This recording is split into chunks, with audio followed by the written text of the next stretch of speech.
study, and play come together on a Windows 11 PC. And for a limited time, college students get the best of both worlds. Get the Unreal College Deal. Everything you need to study and play with select Windows 11 PCs. Eligible students get a year of Microsoft 365 Premium and a year of Xbox Game Pass Ultimate with a custom color Xbox wireless controller. Learn more at windows.com/student offer. While supplies last. Ends June 30th. Terms at aka.ms/collegepc.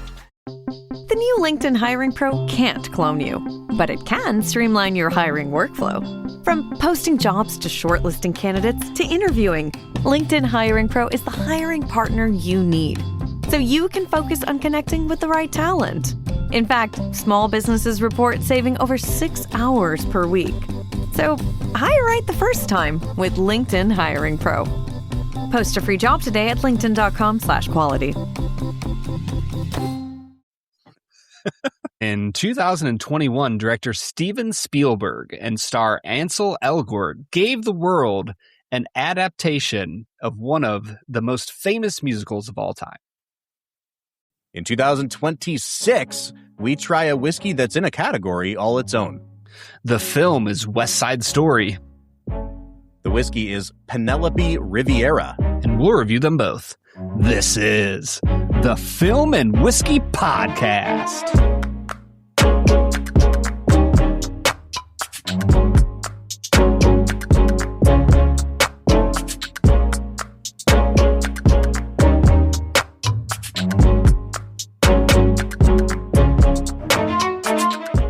Welcome to the Film and Whiskey Podcast, where each week we review a classic movie and a glass of whiskey. I'm Bob Book. I'm Brad G.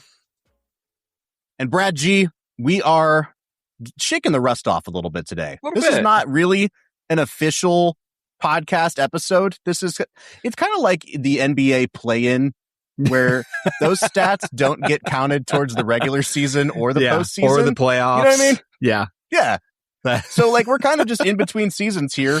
I feel like this weird nether world that we're in right now. I feel like at some point, 10 years from now, there's going to be a player that's like been on the Atlanta Hawks and they've been in the play-in tournament for 10 years straight. And there's going to be a stat on the NBA thing that was like, if his playoff stats included the play-in games. Yeah. Oh, yeah. He'd be outscoring LeBron by now. Yeah, exactly, dude. So listen, we had made a promise to each other and to our good friend, who we will intro here in just a second, that when we reviewed... you say and promise to each other, I just imagine like the muscular arms clasping hands. Yeah, what movie is that from? Predator, right? Predator. Yeah. So we reviewed West Side Story a couple months ago, a film that is not just near and dear to my heart, but I think I said on the episode, this is a contender for Bob Book's Sight and Sound list. And during that episode, our friend Patrick H. Willems said, listen, I think the 21 version is better. And I said, look, I am happy to hear your case. I hope you present your argument and prepare it in such a way that it is ready for the onslaught that faces you, because I wholeheartedly disagree. And yet, Patrick turned up. Patrick is here to talk to us about Steven Spielberg's modern masterpiece, ? The 2021 West Side Story. Patrick, how are you tonight, man? Guys, I'm doing great. How are you? Just doing dandy. Listen, I got to listen to the music of Stephen Sondheim once more. Like it's always a good day. It's glorious. Guys, I've got takes. I've got many takes on this movie, and I'm prepared to hear yours. But I think that where I want to start today is somewhere that I don't actually think we talked about in the last episode, which is, what level of familiarity do you have to the actual stage version of West Side Story? Because I realized 0. I have never seen it staged either. That is a big fat 0 when for Brad me. and I are watching this version, which, there's definitely been some adaptation by the screenwriter Tony Kushner. So it's like, is he rewriting lyrics, or are these just the original lyrics from Broadway reinstituted now that there aren't any censors? I can tell you about that. Well, please do. Please.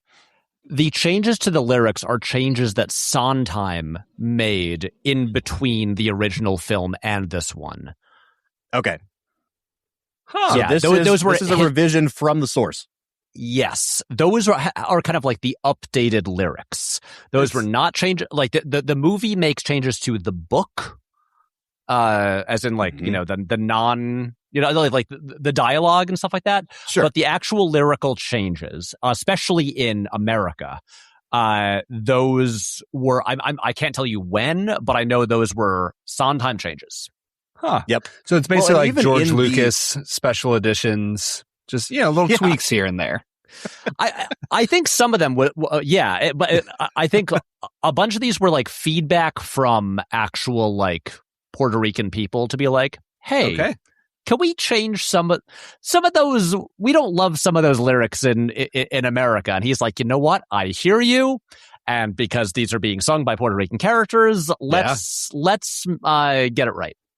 So, yeah, but also it's really fun to go back and watch the 4K of the 61 version now and see where Robert Wise inserted CGI like Gungans in the background of stuff. It's a fun Easter egg. It is, for those who are OG. When Maria shouts McClunky, that's what it was always missing.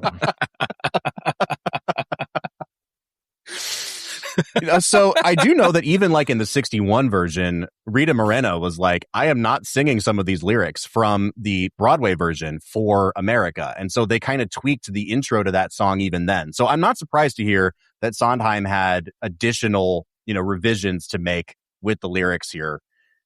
So let me just say, I'm really glad that all three of us who are now super familiar with the film versions of West Side Story have basically no understanding of the stage version, because that allows us to strictly focus on the cinematic here. I think we can all agree West Side Story is perhaps the kind of quintessential American musical, and I think has been kind of canonized that way, especially in the last few decades. So we love the music. We love the story, obviously. Billy Shakespeare, good job on that one. Attaboy. So let's talk about the movies themselves. And I want to start with Brad, because Brad, you really like the original. And I think now, especially after doing like 400 movies, revisiting it, you really appreciate the cinematic elements of it. Yeah. And yet, as soon as you finished watching the Spielberg version, you said, this is way better than the 1961 version. So I turn it over to you. Make your opening arguments here, Brad. I think, we were texting another friend of ours, Zach, the other day about like how far we've come as movie critics, if you could call us that. And one of the things I've realized is that the more movies I watch, I kind of know what I appreciate in movies. And there can be elements of movies that I appreciate less that I can still recognize and go, yeah, like the lighting here was incredible. But incredible lighting isn't going to move the needle on a movie for me as much as a well-crafted story that showcases a unique element of what it means to be a human. Like that's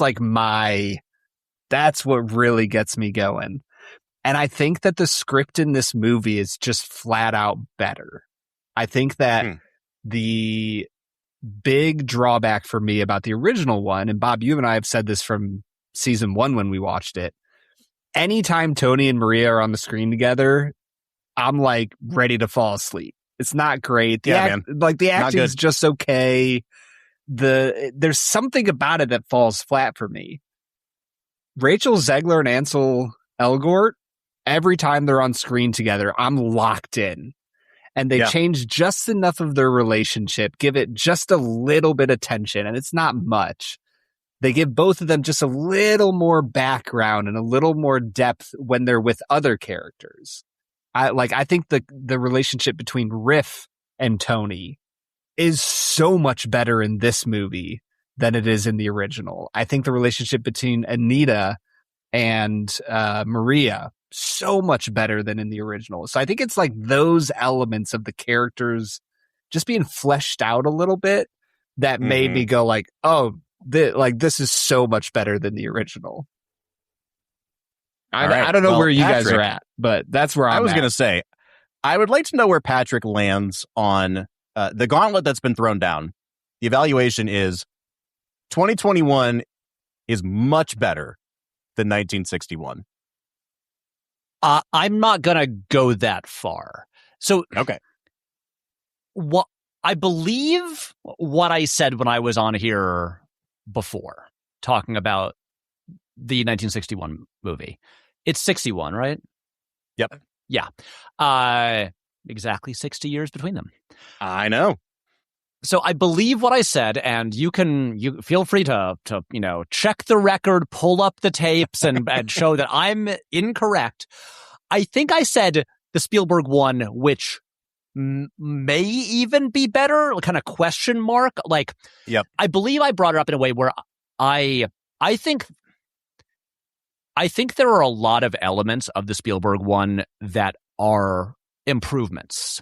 But it is also, it's hard for me to, I'm never going to say the 2021 film replaces the original one, because I think it is so in conversation with the original film, and they do both have their own strengths. And so it's one of those things where when you ask me what is your favorite musical movie, I do kind of have to cheat and say West Side Story, like parentheses S. It's like the two of them together.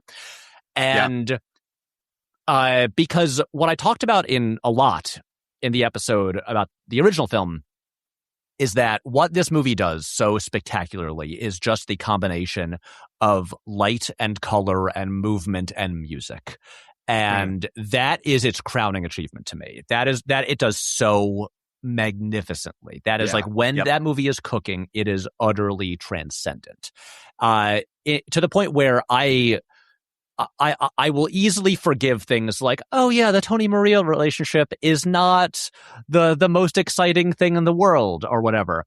And so yeah, because there aren't parts of that movie that I think are bad. There's just parts that I think are okay, and then the highs are so stratospherically high. The Spielberg one is so interesting because it's a movie that when it was announced, I feel like everyone went, why? Mm-hmm. Like, I get that Spielberg making a musical felt inevitable. Just look, his mastery of visual language and action scenes, the times that he kind of flirted with musicals in the Lindy Hop sequence in 1941, the opening of Indiana Jones and the Temple of Doom. The guy can do it, obviously. And it just seemed odd that so you're finally going to do a musical, terrific, but you're going to remake a contender for the best one ever? And does it need a remake? And then, but I was like, look, I trust in Steve, and I showed up there. I actually know, I remember this was a funny experience. Wow, I'm going on such a long story, and you were just like, so Patrick, do you like it or do you not like it? But I promise this is all relevant. But I remember I went to a press screening of it. As usual, I was not invited. My friend Siddhant was invited, and I was his plus one. Beautiful. But the press screening we were at was happening simultaneously with the world premiere. So no one had seen the movie, and it was embargoed. The embargo went up, I think, an hour or so after our screening got out. So I remember getting out. So no one had seen it. There were no reactions. There was no buzz or anything when I went in, which is weird because usually when we see movies, we're aware of what the critical consensus is, what people have been saying. So I had no idea. And then I remember getting out from the movie, and I had to rush out really quickly, so I wasn't hanging around talking with people. And friends were texting me like, "Hey, how was it?" And I was like, "I think it's maybe a masterpiece, but I don't know what anyone else thinks. I could be totally wrong." But it was the thing, and I saw it multiple times in theaters, and I have revisited it multiple times since then, and I truly think this is in the upper tier of Spielberg's movies, and I say that as someone who recently, for other projects, has been just kind of on a Spielberg kick. I literally paused Empire of the Sun at the halfway point to come on and do this podcast. And I think it is in the upper tier of his filmography. And I think what's so special about the movie is that it retains so much of the great things about the original version. It doesn't change stuff just to be different. But the way that Tony Kushner subtly updates the script, like Brad was saying, I think adds so much to the entire thing. And that let me interrupt you there for a second, because I do want to talk a little bit about like the way that specifically the film was updated, but I don't think iterated is the right word, but you kind of even said it's in conversation with the 61 version, in addition to the stage play, in addition to Shakespeare, right? So, there is a sort of self-consciousness about what Spielberg and Kushner are doing here, in that they know when they have to make reference to the visuals we all remember and when they need to depart from those things, or when that's a purposeful choice, I guess is what I should say. And I guess let's start with Kushner, because it sounds like both of you guys are like really on board with the script here and the changes that were made. Bob, you haven't told us your take on the movie. That's very observant, Patrick. Yeah. I mean, I'm trying to be the impartial host here. I'll say this, guys. I think that everything prior to the Rumble swings wildly between this is brilliant and like this was a choice that doesn't work for me. Like, and it will change from scene to scene. And that encompasses everything from like some of the writing choices to, we'll talk about Kamiński. I think some of like the color grading and lighting choices in this movie, like just really, really irk me. Whatever, Patrick. I see your face. Once it clicks into the Rumble is like, okay. And I think maybe it feels to me almost like in watching it in sequence, like Spielberg kind of takes a breather, takes a break from the music for a minute, and makes like a grown-up, kind of terrifying movie for 15 minutes.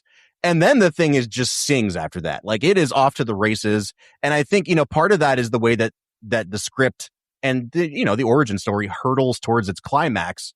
But I think that Spielberg really gets a handle on the material in that back, half, 45 minutes. And we talked about, when we did our episode about the 61 film, how as great as it is, after the Rumble, it loses some energy and is never as good, because that's the point when you don't have the banger songs, and it really is about Tony and Maria, which is the least compelling part of the movie. Yeah, I was bracing myself for I think this movie is bad and an utter failure, at which I was like, come on. I was getting worried, but no, I think this is an interesting and totally valid take, and I'm really curious to hear more about your take for the back stretch of the film.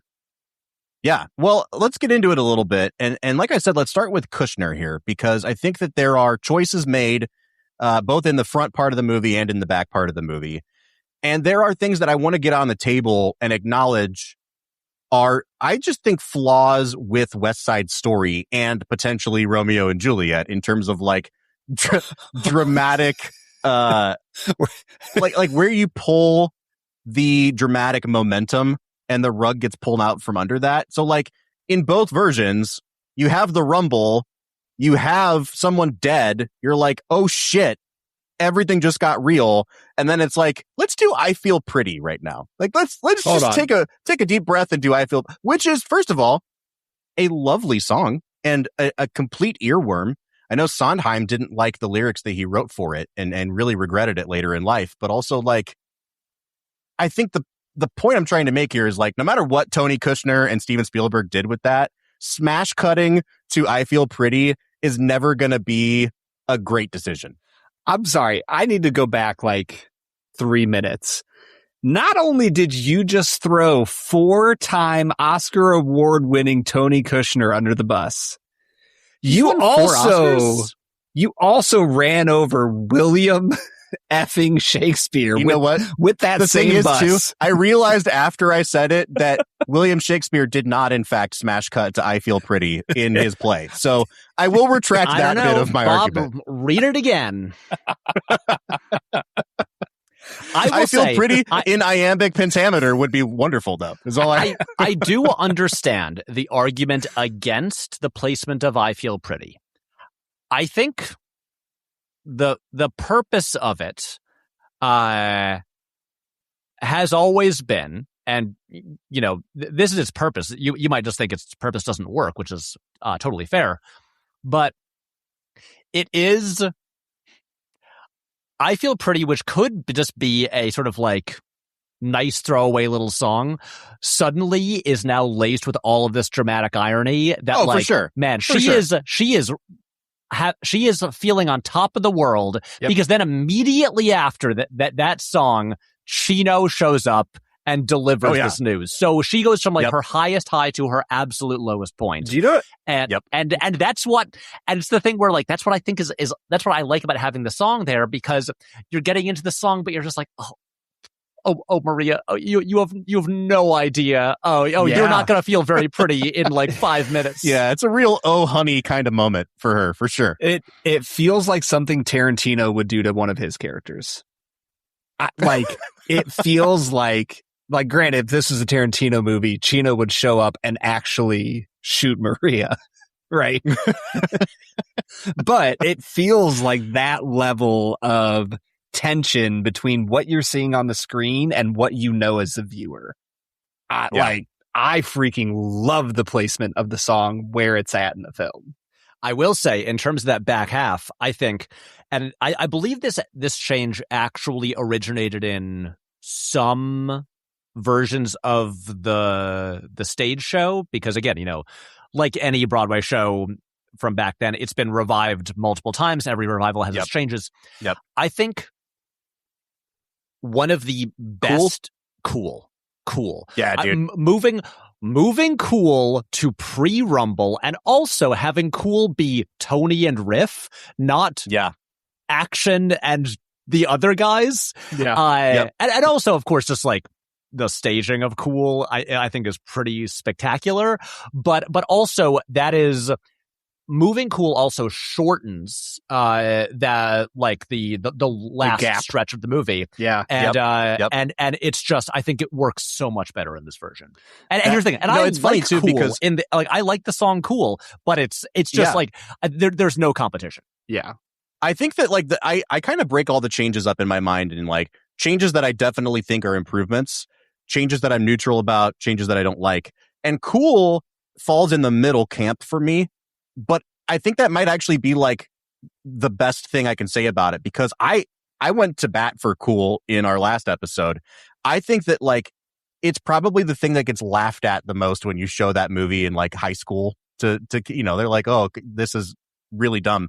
But when you can get on its wavelength and see the way that those kids are like literally exploding inside, having seen one of their own just get murdered, I love that it's in that parking garage and you get the bright lights, and it's staged so well. And so to move it pre-Rumble, like you said, it's now between Tony and Riff.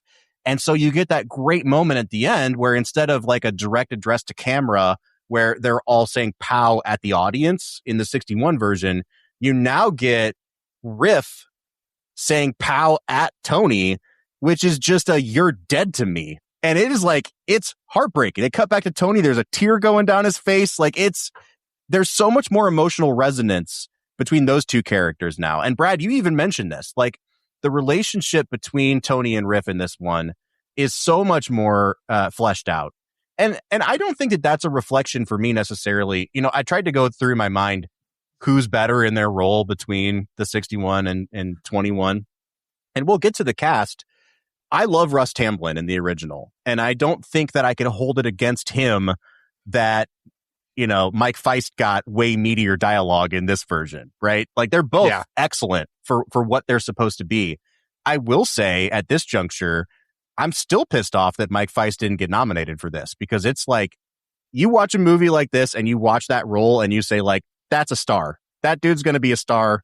And he completely, even in like the opening ballet, down the street, this is like a very wide canvas. The camera's constantly moving and your eyes are locked on Mike Feist. Like, he's just so good in this movie, you guys. And thankfully, even though he didn't get the Oscar nomination, he still got challengers after this. As opposed to poor Ariana DeBose, who is great in this movie, won an Oscar, and then has not been in a single good movie since. No, it is like she needs to moment fire of her fame agents. now is Angela Bassett does the thing, right? Yeah. That's what she's known for. Right. It is like her post West Side Story career is rough, but like this was the thing of with this movie of obviously it's introducing Rachel Zegler. She was like this is her first film. She was a total unknown, but there are a bunch of like really exciting finds in this, and like Mike Feist, he walks out of that like construction machine where he's just like making out with his girlfriend, and it's just like, this guy is a star. Yeah. That's all he was 100%. Doing. Making out. Just making out with his girlfriend. I don't see him pulling up his pants. No. This is a PG-13 movie. If you didn't see it, it definitely didn't happen. That's all I'm saying. Brad and Patrick, I want to continue down this thread of like structural changes for the better in this movie, or for the worse. Like, what were some changes that you noticed specifically that stood out to you? I loved the usage of Rita Moreno as a married to the original Doc, but now she's the Doc running the store. I loved that change. It gave it a little more depth, and once again, it gave Tony as a character a little more depth for the motherly role that she has in his life, and like the little moments of her teaching him Spanish because he's so head over heels puppy in love with Maria. That little moment is like, okay, like this is the logic behind it that happens without us thinking about it. It's like, okay, if this is his mom and she believes that he's in love with Maria enough that she's going to help him get her, then I can believe that their relationship is for real. Yep. And so it's like little things like that I really found myself believing the whole premise of the entire story so much more than the original one. But that would be one thing. And it's also like it's way closer to the role of the apothecary in Romeo and Juliet. Yes. Right? Like the apothecary helps them out and then also makes the poison for them. Right? Yeah. Like, so because in the original, like Doc at every juncture is like, I don't understand you kids. Get out of my candy shop. The Doc whole time. basically isn't like a person. Yeah. Like no. he's the old guy who owns the place where they hang out. And yeah, it's one of those things where, when they announced that Rita Moreno would be in this movie, it feels like a lot of times in like whether it's a remake or whatever, they're like, oh right, we'll give an original cast member like a little role, they'll have a cameo, so you can do the Leo point at the screen and be like, oh, there they are. And then them making her a real character who I think deepens so many things about the story, where first of all, like, the Doc figure is now an actual human being who even gets a song, but suddenly just like the fact that like she's Puerto Rican and was married to a white man, and so she has experienced what Tony is experiencing, and Tony can look to her to be like, hey, see this can work out, it worked out with you. And so much work, I think, very subtly is done to make Tony a way more interesting character, whether it's the fact that, he was in prison because he almost killed a guy in a fight. Even just like the stuff with him and Riff and like the birth to earth, sperm to worm thing. It's like, oh, right. This feels like a friendship that they have. And again, this is what I think is so smart about Kushner's script, where it's not like a radical rewrite. It's almost like a really, really smart polish that just basically goes through and is like, let's deepen every character. Like, let's make anybody's like an actual character who's now like explicitly like a trans woman, or sorry, a trans man, like there in the script, rather than just kind of like the annoying tomboy who shows up every so often and yells a little bit and then runs away. Yeah. No, 100%. And I don't want to gloss over the fact that they have the Doc character, Rita Moreno, singing the song somewhere and nobody else. It's it's just a solo for her.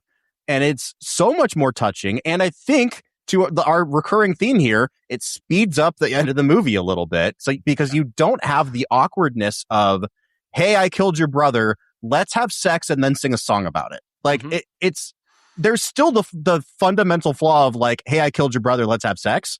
But we kind of cut away from that, but at least so that we can have Rita it. Moreno singing. Yeah, I just think that it really does help that back half of the movie. And you mentioned the how does it start? The sperm to worm line, birth to earth, womb to tomb, sperm to worm. Yeah, they bring that back in tonight, where in the original, they're walking down the street and I think he's talking to Arab. And they're just counting out how they're going to punch the guy. And he goes, 1, 2, 3.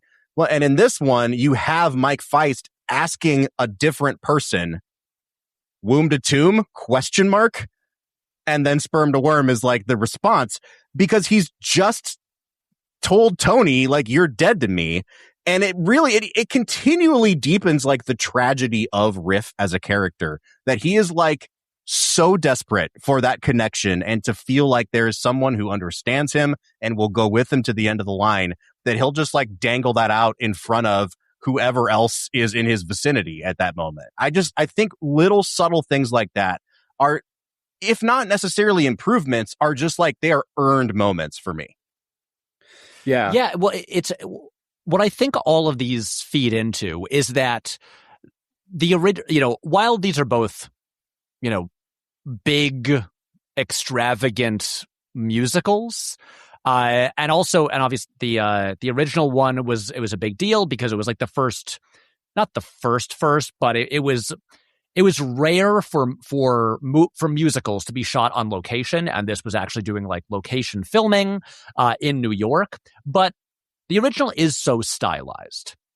It is big, bold colors. It does not feel like it really exists in real New York, as much as they have like the aerial helicopter photography at the beginning going over New York, as much as especially the prologue what is largely shot on location. It does not like it feels like kind of like a fantastical universe New York.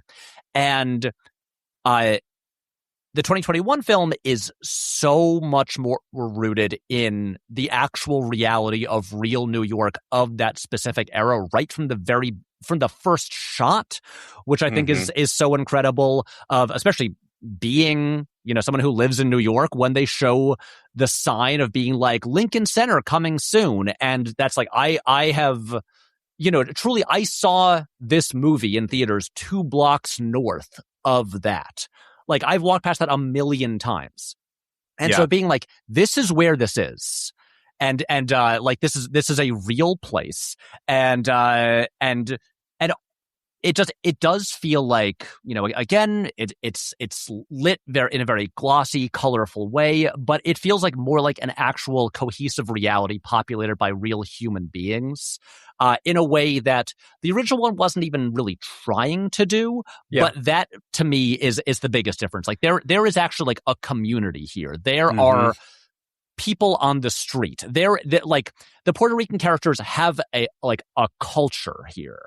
And just all these little changes to make this feel like a believable world populated by human beings, I think is so effective and really adds so much power to this version. Yeah, even the way that, I mean, I lived in Philadelphia for a while, and there is an element of like, you cross over a certain street and all of a sudden you're like, things are different here. Like, there's a different population of people that live past this street than the ones that lived previous to it. And you see that like when the Jets first cross over and they're going to paint on the Puerto Rican flag, like you feel that as they move in and it feels real and populated. Patrick, I think what you're talking about, for me, I texted Bob at some point and I was like, I think that the 1961 version feels like a musical, the 2021 version feels like a movie. And I don't know quite how to fully say it more than that, other than it's like the first one feels like it's on a soundstage, and it feels like it's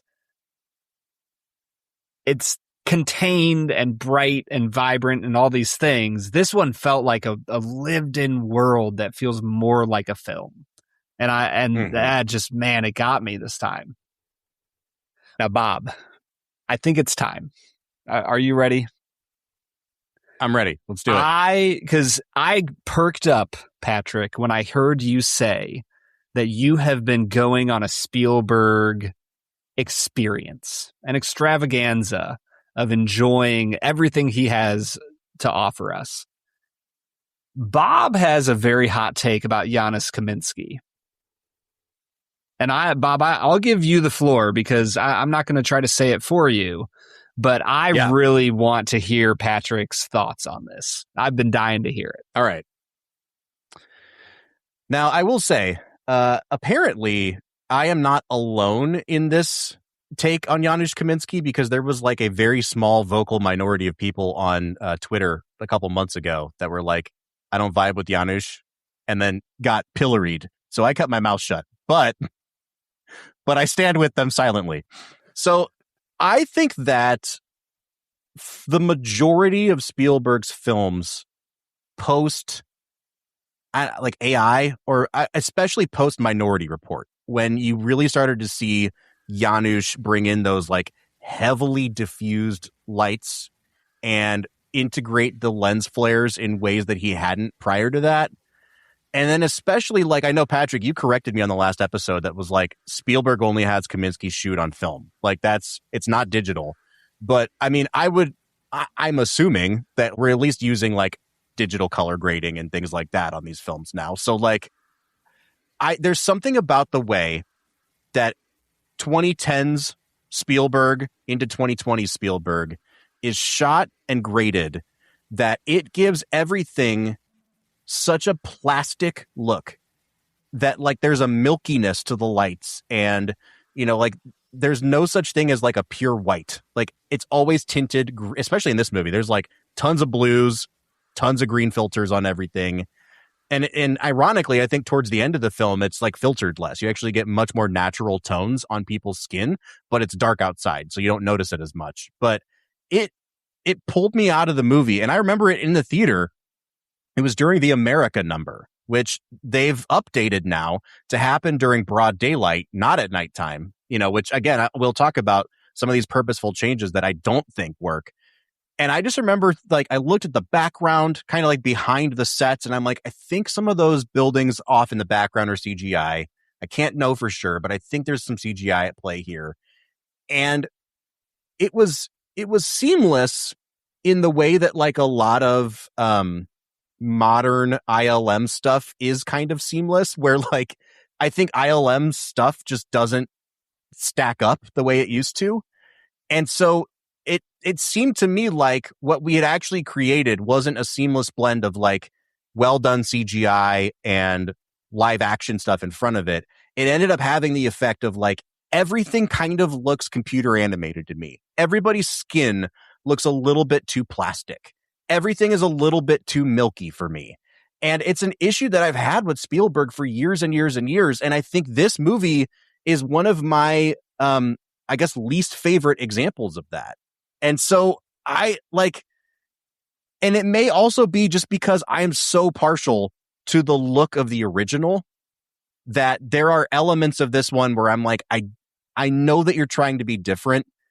It just doesn't work for me. And it's by far my biggest detraction from the film. Sludge was the word he used to describe this film. There's some sludginess. There is. So, Bob, you are bringing up the America sequence as your example of this. Well, and I bring it up especially because that is purposely the most vibrant number in the movie. And so, like, if that is like the apex of where we're going with how we're rendering colors and kind of like the crispness of things, and everything else besides that is a more muted version of that, then like I bring up America because it's like if that's the most heightened we're getting with our colors and saturation and things like that, let's compare that to the original. I just wish I had a bowl of popcorn right now to watch Patrick. This is, may I ask, how did you watch the movie? What do you mean? I watched it on Blu-ray. I thought, not 4K? I thought you were going to say, may I ask, how many films have you color graded, Bob? Yeah, right. Well, that's part of why I wanted to bring this up with Patrick is that, like, I am obviously not a filmmaker and I don't have a lot of the technical terminology for this.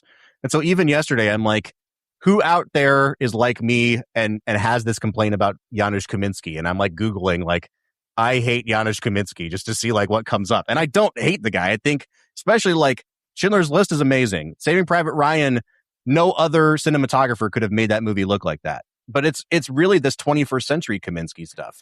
And I kept seeing this complaint of like, it was milky, desaturated color. And I'm like, milky is the word I've been looking for. There's like this weird creaminess to everybody's skin tones that it loses definition and it looks a little smudgy and it has the effect of making everything look artificial to me. Okay. So I'm about to get schooled. I can see it in this man's face. I understand. Okay. Kamiński has shot every Spielberg movie from 93 onward. There are different eras of Kamiński. 90s Kamiński, of which there's only a handful of movies, does not look like current Kamiński. There is then the early 2000s Kamiński era, where especially the diffusion filters really come out.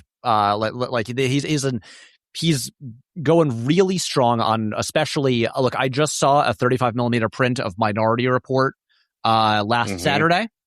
And Minority Report AI is where is when those movies are just fucking glowing. In a way that like they are really strong looks that and that I really like a lot. And then you've got some of this into right there, those two are kind of their own thing, but then you've still got especially like Munich War of the Worlds in 2005. He is getting more desaturated there. But still, it's the thing. Look, even before Janusz, Steve loved backlighting everything. I have Empire of the Sun paused in my living room, shot by Alan Daviau, who also shot E.T. And look, it's just, again, people in rooms with light pouring in through the windows. That's how Spielberg has always liked to shoot things. But Kamiński gets glowier than anyone had before. And then you do get into the 2010s, where it does feel like the movies do get grayer and they are become more desaturated. It's also an era where we should point out Spielberg is making a lot of like drama period pieces. It's like Lincoln and Bridge of Spies and stuff like that. Movies where it's like, oh, it's like the Civil War or like Berlin during the Cold War and stuff like that, where it's like, oh yeah, honestly, being kind of gray does sort of make sense.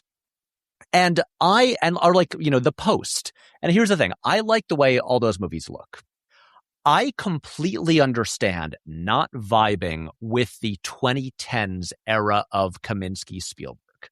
Because it is obviously they're all shot on film. The only exception is the BFG is the only Spielberg movie shot digitally, because I think they had to, just because so much of the movie is animated. Right. And I believe even Ready Player One, the like real world sequences are shot on film. But I get not clicking with those. But like they're shot on film, but it's still very high speed film. So it like you barely see film grain, but it's still all shot on film.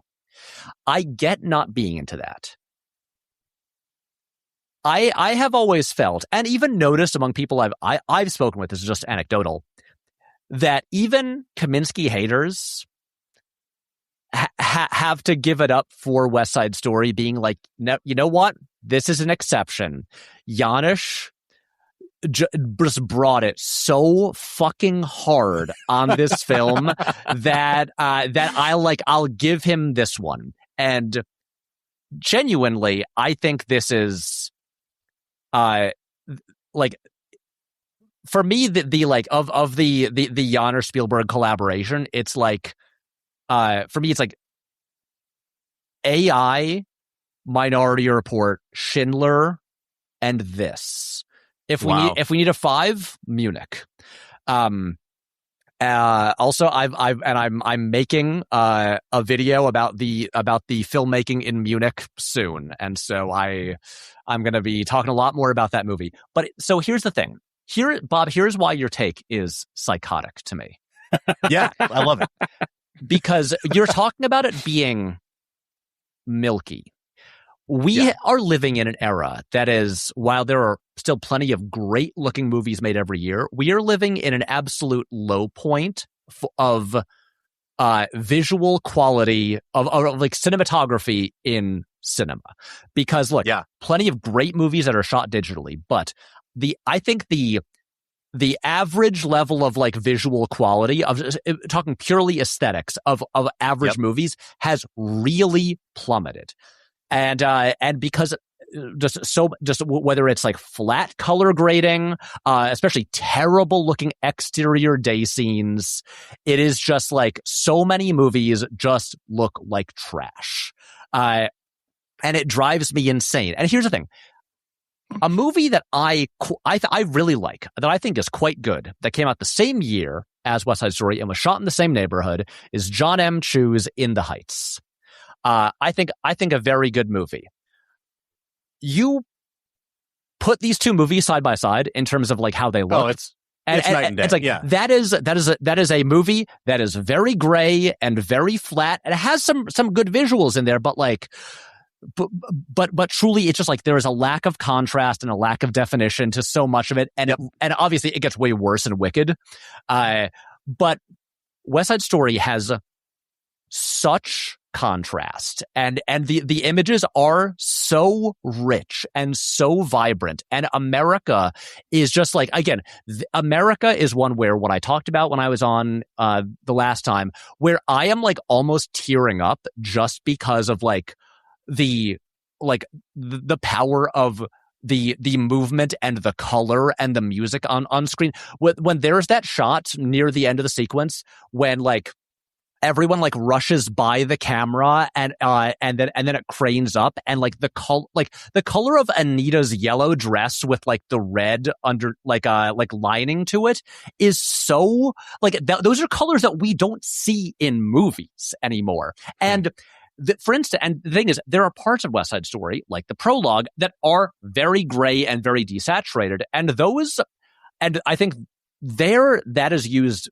so deliberately, where it's like, or like in Jet Song, where it's like, this is the rubble of this neighborhood. This place is being leveled to being built up into a fancy like art center for rich people. And these losers are fighting over piles of like, you know, of rubble. Concrete. This is like this is what this is like a burnt out like war zone basically. Yeah. And then there are sequences like the dance at the gym, or America, or any scene in Maria and Anita's apartment with all of like the fabrics and sheets hanging there that are so colorful, and these people have like really rich lives that with like actual like passion and excitement and love there. And so I think color is deployed so smartly in this movie. I think this is like a staggering work of visual storytelling and of cinematography, and I think this is one of the best looking movies ever made. And so hard disagree. So equating this to like it is just so outrageously beautiful, and so equating this to like, I don't know, some like fucking Netflix movie with just first of all, shitty streaming cinematography. But when you're saying, oh, it's milky and doesn't look sludge. good, I'm like, well, that's how sludge. Again, I just watched first the of all, Brad, 2021. you said sludge, but No, Last you night I said just watched sludge. the 2021 Mortal Kombat movie, and that is sludge.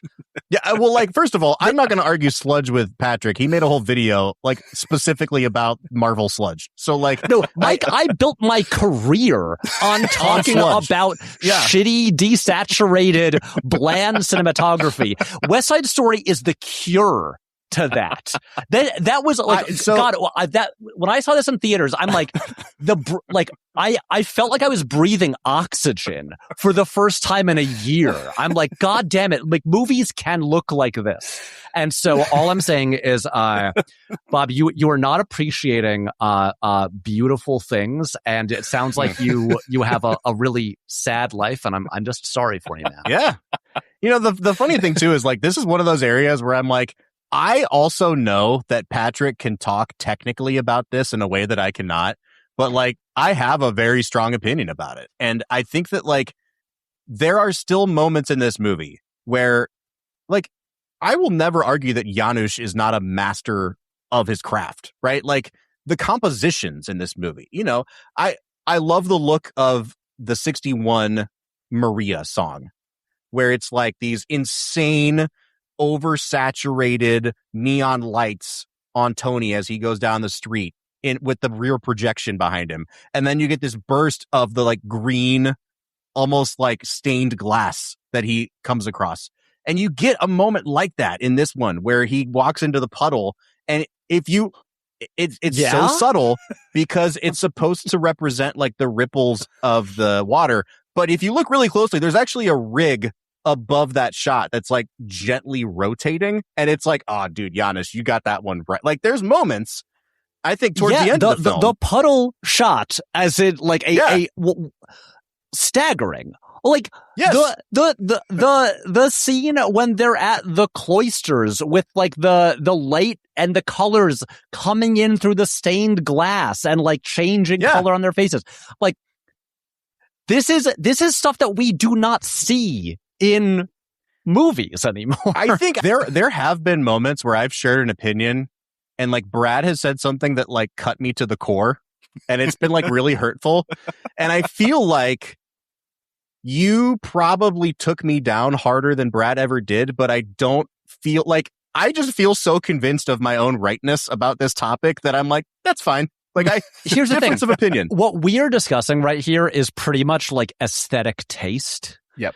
Yeah. And so this is not even like, again, there's no right or wrong, but this isn't even like a storytelling thing that will like, that's easier to argue about, like, is like, it's easier to like, you know, like argue or like change your mind about things. But it's like, look, if it's like, when it comes to like colors, it's like, yeah, you like it or you don't like it. It's, there's, you know, you can't be convinced to change your mind.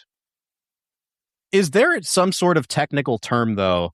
And I'm not asking you to strengthen my argument for me, but like, do you understand what I'm talking about when I say that there's like something about the way he's either diffusing light or adding filters or grading where it almost makes like human skin look plastic at moments for me? No. Okay. Well, here's what I can say. It's there's elements of just like the color grade that are simply manipulating the colors, but it's also so much of this. It's not as simple as being like, oh, it's this one thing, because what Kamiński is doing is so complicated, where so much of it is also like the light, where all of the exterior day scenes, like you look at the behind the scenes photos and stuff, and they have giant lights rigged up on cranes to basically create extra sun. And so that's why you look at America and it's like, oh, there is still, even though this is the middle of the day, there is perfect edge lighting on everybody. This is because, again, also they just have a ton of money and like unlimited resources, but this is they can light exterior day scenes so immaculately, and while we've just been used to again. With digitally shot movies, exterior day is what they always have the most trouble with. That is all. Again, you look at anything in Wicked or a Marvel movie or whatever, and it's like, even if it has good looking interior scenes, it just falls apart when they go outside. It just looks like, because it's just, they just light it really, really softly and grade it in a really low contrast way, and that's become the norm. And so West Side Story isn't trying to look realistic. It's still doing like magical movie lighting, but it's just like, oh, look, you can actually have magical movie lighting when they're outside as well. And so yeah, it's the lighting, it's the color grade. It is, I will say, he's not going as hard on diffusion filters and like netting the lens as he did on Minority Report. So sure. the movie is not glowing as much as other Kamiński films have glowed. Yeah. But it's look, Janusz has it's I'm not even an expert on how he does what he does, but it is the thing of like, look, he almost only works with Spielberg and has such total mastery of what he is doing that he can that he, you know, the entire process from start all the way through post-production, he can basically manipulate everything to get exactly what he's looking for. And so I can't tell you what he does where, but sure. But yeah, I sort of know what you're talking about in terms of some skin tones, but in general, but I'm like, well, when you talk about the America sequence, I'm like, you've lost me there, because that's where you've lost me. Because that does not look like the prologue does. Yeah, I get that. All right, so you can understand where I'm coming from, but I'm still generally wrong, is what I'm getting here. No, there's no right or wrong. It is just simply, to me, a truly deranged opinion you should go to jail for. Yeah. Love it. But it's not wrong. I can agree with you on that and still say, like, it's not good you enough could for have Bob. captured like the dull grayness of what the first scene, Jet Song, whatever, without also adding like that cheap looking blue ass filter on top of it. Like, there's just some decisions in the color grade that bothered me. I can't believe we've been talking about this for 15 minutes, Brad. It's like, important. You opened the floodgates here, and this is clearly, we have lost listeners at a staggering rate. No, they're joining just for this part. That's what I'm saying. This moment. It's like a live broadcast. People are being like, yo, you got to listen to Film and Whiskey. Willems is screaming about Kamiński. He can't be stopped. Well, Brad, let me pause us here because we are almost an hour in. I think we need to drink this whiskey. We'll come back and I will continue. I have so many hot takes on this. I'll get into Spielberg and what I think he did poorly in this movie after our whiskey break. Brad, let's hit pause. Let's drink some Penelope Riviera. What do you say? That was everything I could have ever hoped it would be. I knew I was opening a can. I didn't know quite what was in it, but that was a can of whoop ass. And and I think we need to drink whiskey. Let's get to it, Bob. This episode is brought to you by Redfin. You're listening to a podcast, which means you're probably multitasking. Maybe even scrolling home listings on Redfin, saving homes without expecting to get them. But Redfin isn't just built for endless browsing. It's built to help you find and own a home. With agents who close twice as many deals, when you find the one, you've got a real shot at getting it. Get started at redfin.com. Own the dream. Expedia and Visit Scotland invite you to come step into centuries of history that await in Scotland. Castles steeped in legend walk along cobblestone streets. Come share the warmth of stories passed down through generations. This is a place with a past that is fully present today and all yours to explore. Plan your Scottish escape today at expedia.com/Visit Scotland.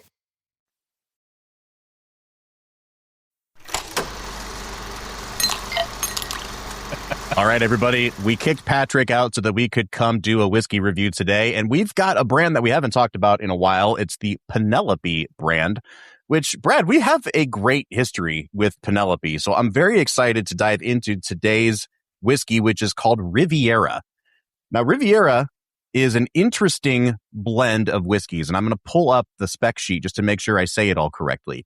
So Riviera blends 8-year American light whiskey with straight bourbon and is then finished in Rosé wine casks from southern France.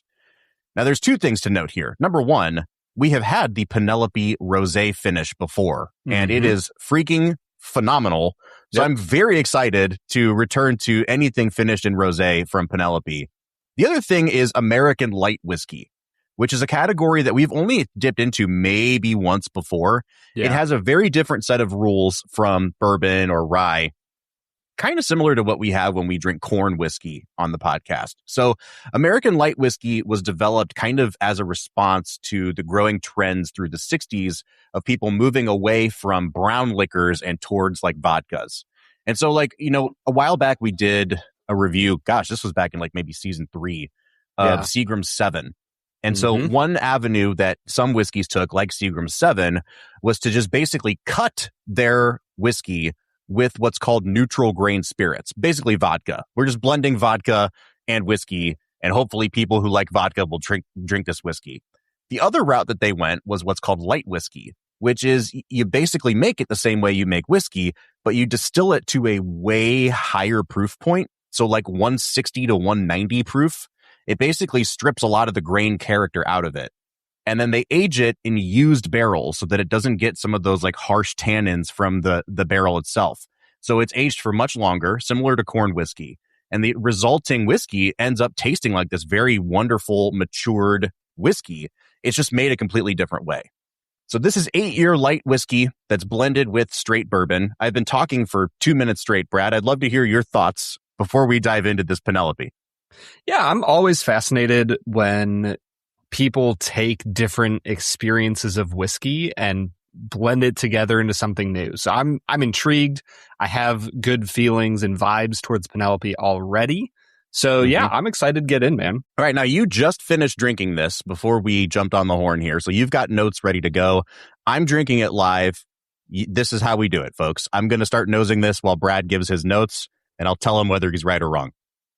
Yeah, as I got into the nose on this, it really had a ton of floralness. There was like it lacked the tang of a traditional peach. It reminded me more of like a white peach. There was table grapes. It had some citrusy kind of orange peel vibes. It's a really pleasant nose, but it's not anything that like makes me super excited. So I'm going to give it a 7 out of 10 here. I think it's good. I'm curious to see where we go on the palate. Yeah, I actually share a lot of notes with you on this one. I'm going to give it a 7.5. But so with light whiskey, we've been finding it increasingly more popular in the market. I think during the whiskey boom, when people just had nothing else to make, they were like, let's do light whiskey. And so now we're getting 15, 18-year aged light whiskey being released. And that stuff is phenomenal. 8-year light whiskey, that's nothing to sneeze at. But because it doesn't pick up as much of that wood character as a charred or a new charred barrel would have, it just takes a lot longer to really get that maturity. And the fact that they're blending this with straight bourbon, it doesn't say how old. So maybe 4 years, but I mean, it only has to legally be 2 years to be called straight bourbon. I don't know how old the actual balance of this whiskey is. And I think it smells a little bit youthful to me. Now, what's kind of masking that are these citrusy, bright notes that you're getting. There's a ton of like lemon peel, orange zest. There's just a ton going on here that keep it in that like bright floral headspace. I do kind of wonder though, if that youthful sense I'm getting on the nose is going to creep up in the taste. But for now, 7.5 on the nose. Yeah, I think that the palate, as I got into drinking it, it reminded me a lot of a rum almost. It has a very cane sugar vibe going on. There's vanilla bean. That white peach sticks around for me. It's got a nice soft peachy tone without much of the tanginess. It's a really pleasant whiskey. Once again, there's nothing that like makes me get out of my chair and get excited, but it's a solid experience to drink, I'll come up a little bit here. I'll give it a 7.5. Yeah, I'm going to stick right in the same realm that I was before. I'm going to be at a 7 out of 10 on this one. I think you're on point today, man. There is a lot of rum character to it, because even an aged rum, if you get like a 3-year, 4-year aged rum, it's like, wow, they left this rum in the barrel for 4 years. And it stays in that kind of like simplistic sugar note. This has that. And I will say, like, part of the reason you use light whiskey is because it's supposed to be a lot softer and not carry those like tannic flavors with it. This definitely has a lot of like, it has that kind of toasted barrel char ashiness to me, coupled with like a black tea tannic kind of quality, which if they were trying to avoid that, like it's definitely here for me.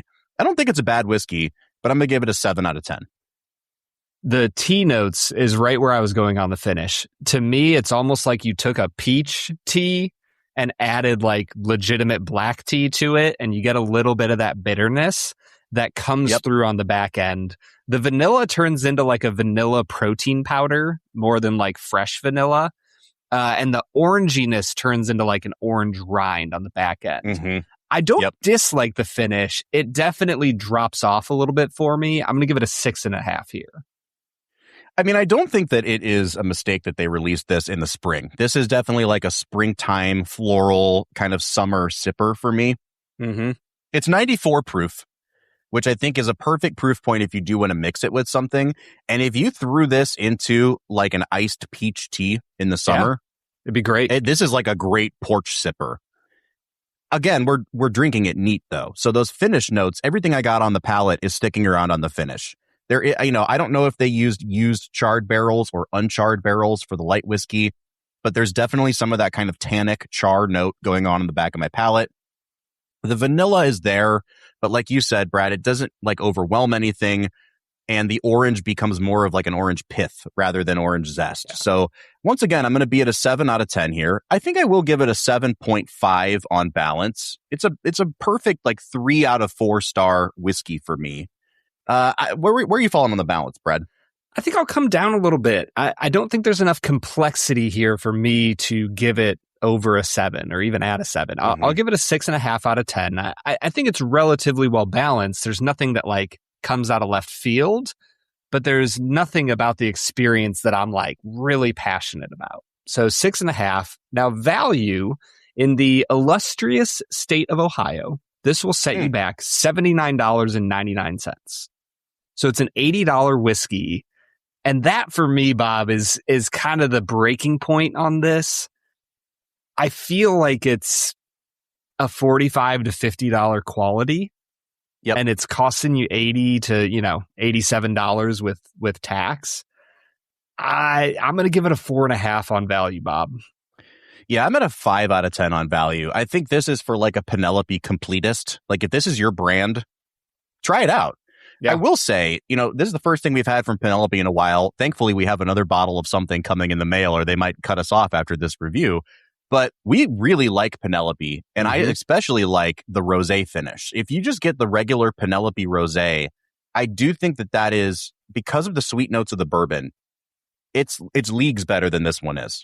Yeah. Now, is this a fun summertime mixer? Absolutely.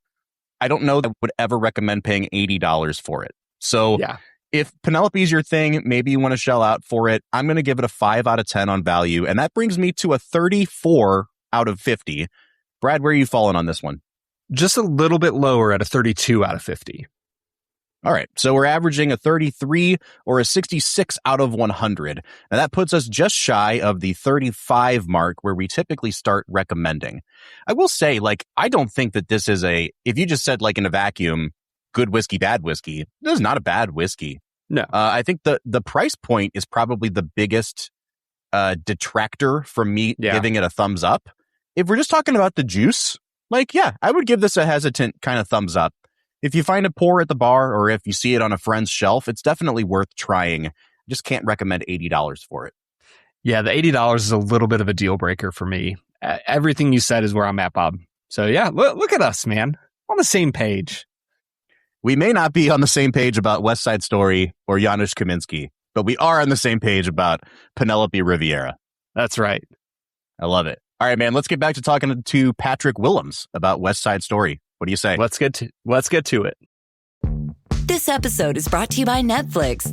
The Four Seasons is back for season 2, starring Tina Fey, Will Forte, Coleman Domingo, Marco Calvani, Carrie Kenny Silver, and Erica Henningsen. After a difficult year, your favorite group of friends continues their tradition of vacationing together, now with a baby in tow.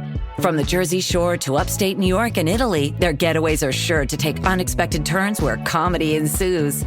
Watch The Four Seasons May 28th only on Netflix.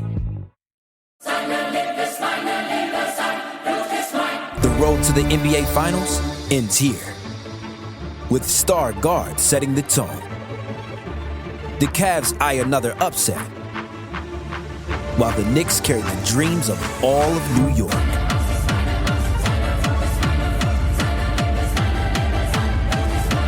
The Eastern Conference Finals continue on ESPN and ABC.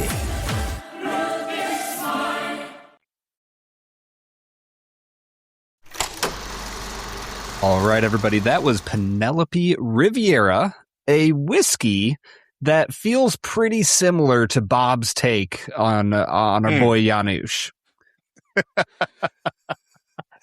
Nah, I thought it was a pretty good whiskey, Brad. I just don't think it was worth $80-something is where we landed on that one. Nope. Now, I will get down off of my apparently wrong high horse about Janusz Kamiński and his weird plasticine people in these movies. But you know what it is? It's that the people in Spielberg movies recently have looked like the characters in Robert Zemeckis' Welcome to Marwen. And that's what bothers me. Just get out of here, Bob. I just they straight look up like don't weird know what you're plastic talking dolls. about. Again, Bob, there are movies where I would agree with you, and I'm just like that would be, I think, a good observation on some films, but to be like West Side Story, I'm like, well, what are you talking about? I know you have glasses on right now, but I think maybe you need to go check your prescription and update Perhaps I have glaucoma as well. And that's what I'm starting to realize now. Are there any scenes you thought looked good?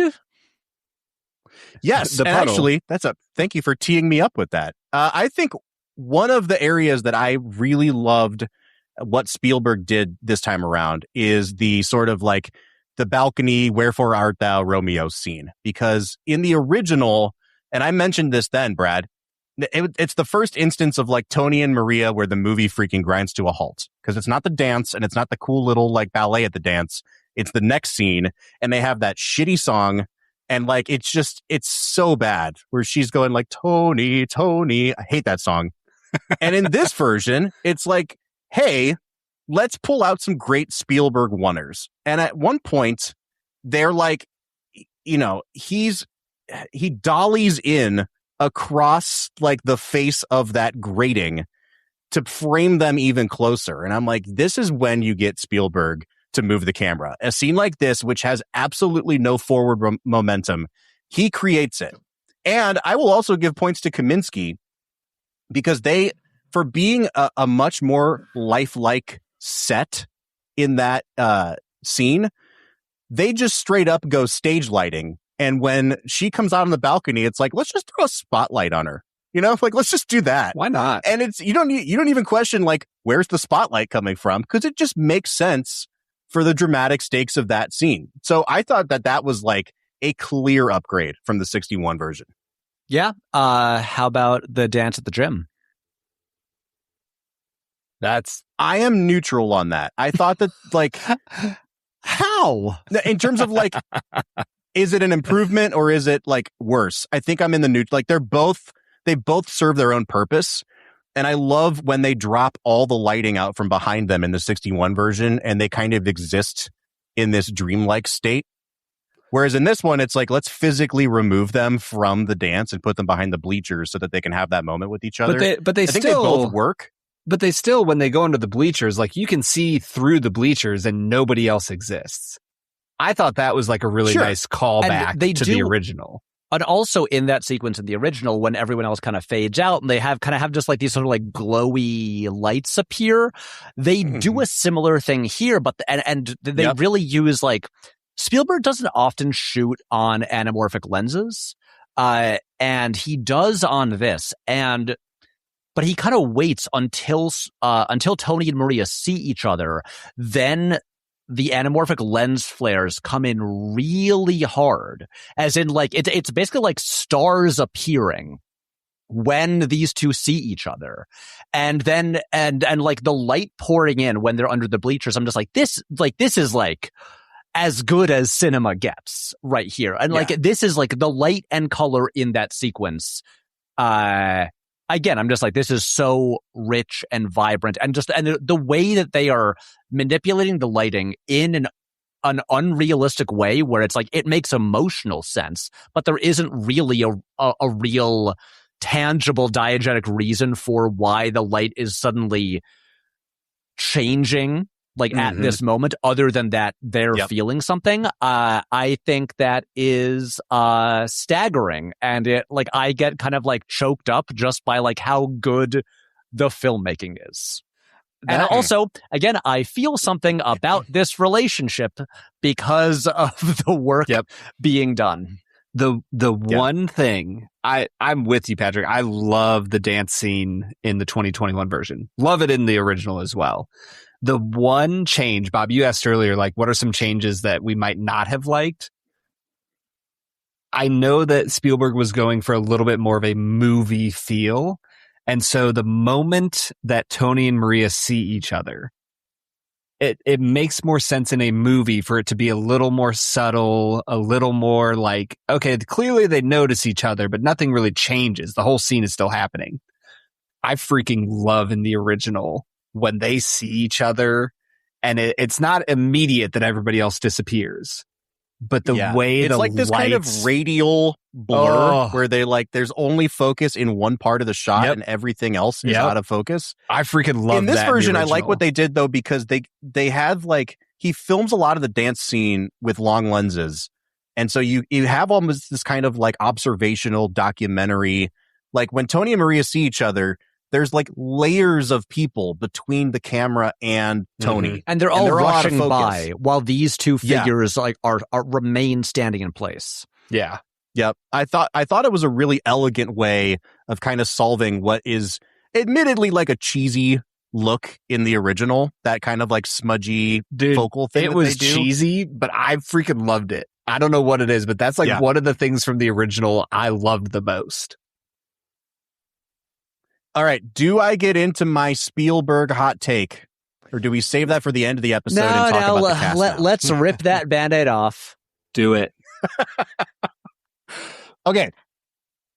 My overarching complaint about musicals in the 21st century, Brad, this is well documented on our podcast, is that I think generally speaking, this does not apply to Spielberg, but like generally speaking, filmmakers have forgotten that the best tool in their like arsenal, the best weapon in their arsenal, is putting the camera down in a fixed spot and simply panning back and like just swinging the camera back and forth as Fred Astaire or Gene Kelly moves along a horizontal plane in one space, because you get the camera stops being a distraction and you get the full effect of that person's kinetic dynamism. And I think that like when you watch classic MGM musicals, so I mean, unless you're doing like Busby Berkeley stuff, like so much of it is just like, here's the camera, we're going to go this way, we're going to go this way. We're not even tracking really. We're just kind of like panning back and forth. And it creates an incredibly dynamic moment because the performers are so dynamic. Now, I think we've also lost like really, really great triple threat actors, singer, dancers in cinema, like since the studio system collapsed. But I think that so much of what filmmakers have done to try to compensate for that is like, we're going to get really inventive with the camera and how we move the camera within musical numbers. And I think a lot of times it has the opposite effect where it's like, this would have been better if I had more of a sense of the movement of the dancers and the camera wasn't taking away from that. So enter Spielberg, perhaps the greatest mover of the camera we have ever had. There are moments in this movie where it's like, that's an awesome touch. I just talked about the balcony scene. The way he moves the camera in that scene gives it a forward momentum that it never had before. Even in like the dance at the gym, there's a moment where like Riff swings Graziella like head first towards the Sharks girls. And you get this like whip pan and like immediate push in as she almost like smacks her in the face. And it's like, oh, that was a really cool shot. You know, the moment in Cool where they're fighting over the gun and they slam their hands on the ground with the gun and you get the like tilt down. It's a really cool and dynamic shot. There are other times in this movie, and I guess this is the furthest I'll go with the criticism, where I'm like, I wish Spielberg would kind of just like put the camera on a tripod once in a while and let the kinetic energy of the dance tell the story without him feeling the need to assist with the camera movements. Now that's the farthest I'll go with it. I still think that like he moves the camera in incredible ways in this movie. I just kind of wonder sometimes, like, is he overly cocky in the way that he moves the camera? Or do you think that maybe he didn't trust himself enough because this is his first musical to kind of leave it alone sometimes? It just feels like there are moments in this movie where the camera's a little busy for me. That's as far as I'll go with it, Brad. Maybe not as hot as I wanted it to be. I would say at this point, Bob, I think you do need to keep it cool. I think that a world where, you know, David tried to kill 2 Goliaths in a row, we wouldn't know who David was anymore. So it's probably wise. Yeah. You've slung your stones at Kamiński. Hold back on Spielberg a little bit.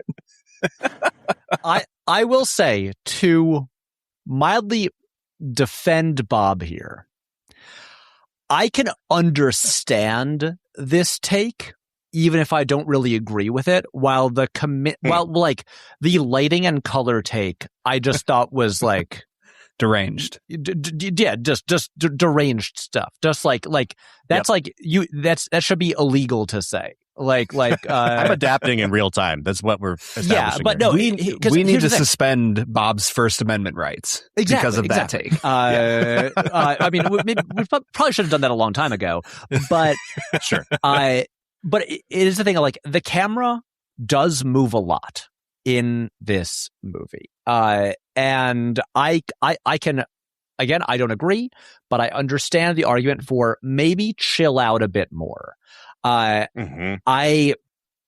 will say that, so I think this movie contains several of the most staggering musical numbers ever put on film. Just one that I rewatch frequently because I just, again, it's that, you know, it's that West Side Story combo of some of the greatest music ever written. Shout out Leonard Bernstein. And then just, you know, our greatest living visual storyteller on knowing how to capture movement to in sync with this music to just an astounding degree. There, especially when you look at 21st century musicals, it is amazing how long the shots are in this compared to literally everything else. You look at I mean, especially, you know, Rob Marshall, one of the only people allowed to make Hollywood musicals because he made Chicago first and won an Oscar.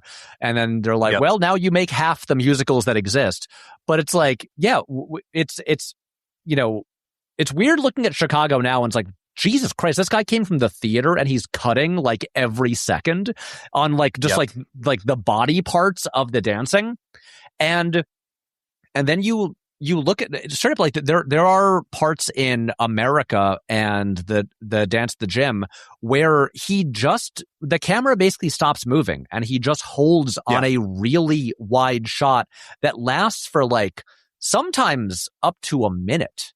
And it is, and constantly it is, the shots are wide. You can see not just a body, but many, many human bodies all moving together. You can see the choreography. And I think it's this, like, what I will say about Spielberg's musical numbers is the same thing I'll say for his action scenes, where the guy just like knows when the camera should move, when to cut. He just has this innate savant-like understanding of this medium better than basically anybody. And so, yeah, so all these musical numbers, like, even though the camera is very active and it's doing a lot, there's never a point where I can't tell what's going on. For me, there's, again, this is just me. There's never a point where what the camera is doing does not connect with what the music is doing. And in general, it's something where I think that he makes the camera a really incredible part of the choreography, as if it is another dancer. And I think it is so beautifully in sync with what the dancers are doing. And of course, you've got something like Tonight. Is it Tonight or just Tonight? I think it's just Tonight. Okay. Right. Tonight is the Smashing Pumpkins song. And with a great music video. But Tonight, because that song, it obviously it's not a dance number. And so the camera there is doing so much storytelling, especially in that sequence where Tony and Maria are separated by like the grating in the fire escape for so long until finally like Tony vaults over the side and they are like together there, and it's so elegant and so impressive. But then you've just got like America. You just have this, this huge group of people in brightly colored clothing just dancing in the middle of the street as the camera elegantly, cranes up, and I'm like almost reduced to tears because it's just so beautiful. Or you've got, I could do this all day. I promise I will limit myself. But you've got the beginning of the Dance at the Gym where you have this insane shot,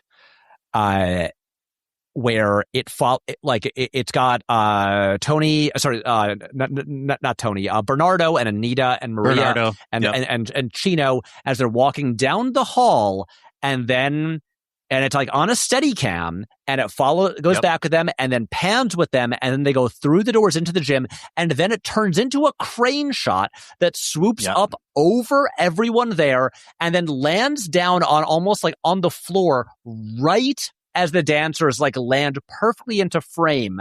And then it like dollies left, and like it keeps it is what he's doing here is just like, again, in the 21st century, there are no musical numbers on this level in almost all of cinema. No. This is really like, this is some of the best shit ever. And I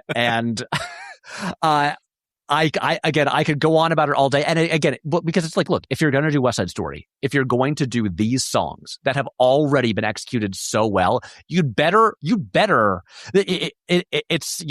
like the scene on The Simpsons where Barney picks up the glass of beer that's come out of a bowling ball and goes, "This better be the best beer I've ever had." You got lucky. And it's just that. It's like, okay, good job. You made the best musical numbers of all time. Okay, we'll allow it. I think that this highlights, like, for me, it's the difference between two filmmakers. And I really did feel the need in our last episode to kind of go to bat for Robert Wise as a person with a visual sensibility, because I don't think he gets credit for that enough. And so, like, this is really simplistic and this is not the correct terminology, but when I think about like shot composition, I think about if we're imagining a shot like a still frame, how are we composing it within the frame without the movement of the camera involved? Now, I know that is part of what we consider shot composition, but like, I think when I'm talking about Spielberg, I think of it almost as like shot choreography versus what Wise was doing a lot, which was stationary camera. The whole background of the frame is a gigantic tenement building. We will see, coming up from behind a mound of rubble, 3 sharks, and it will be the coolest framed shot you'll ever see. And I think that there are moments in this movie where I'm with you. Like, he does stop moving the camera, and it adds weight to those moments because you almost notice that we have stopped it's like we've been hurtling through this thing. Why are we stopping right now? What do I need to pay attention to? I also think that there's like a level of confidence that someone like a Robert Wise doesn't typically get credited for, to just be like, you know what? We're going to make the coolest shot of all time. It's going to be inside of this tree line in The Sound of Music with Maria just weaving through these trees. Like, it's freaking gorgeous. And the level, like the interplay between what's stationary and what's moving, I think is just as dynamic as what Spielberg does by like moving the camera through a crowd of people. Yeah, this is why I'm not coming in here being like, oh, the Spielberg one is better, because it wouldn't exist without the original, and I don't think it replaces it. But then there are things that you look at where I'm like, oh yeah, I like the Spielberg version of G Officer Krupke is just like, I think so much better and so much more fun than the original one. Yeah, no, that's dude. And I will, you know what? I have one person on my side with this. Your friend Sidant. I read his review because I was like, I want to see what he said about this.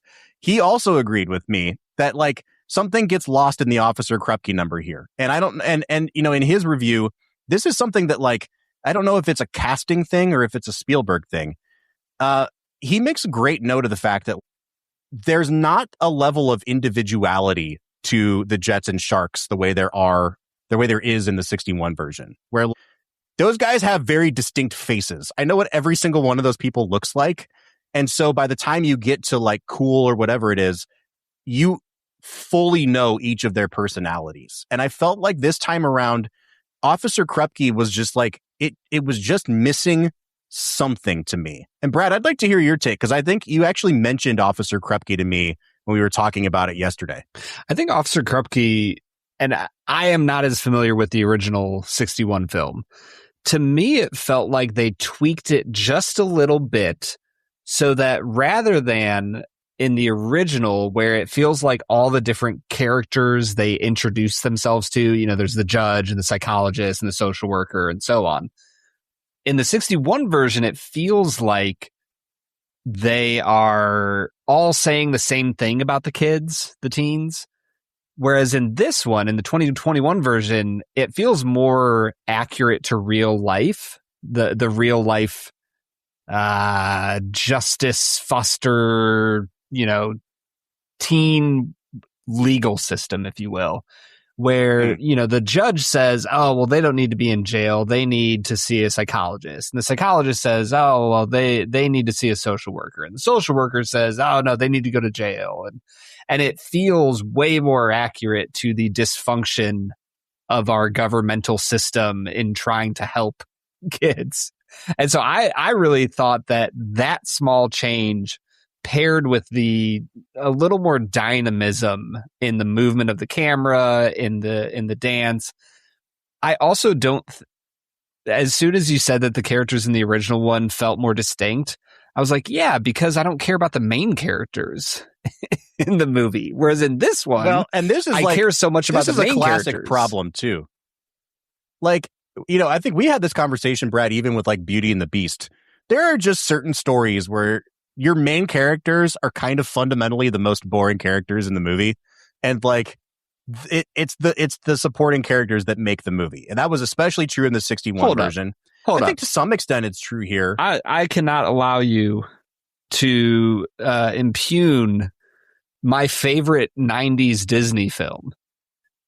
I have never once said that the main characters of Beauty and the Beast are extraordinarily boring. You might have said that, and I will allow you to have your own wrong opinions.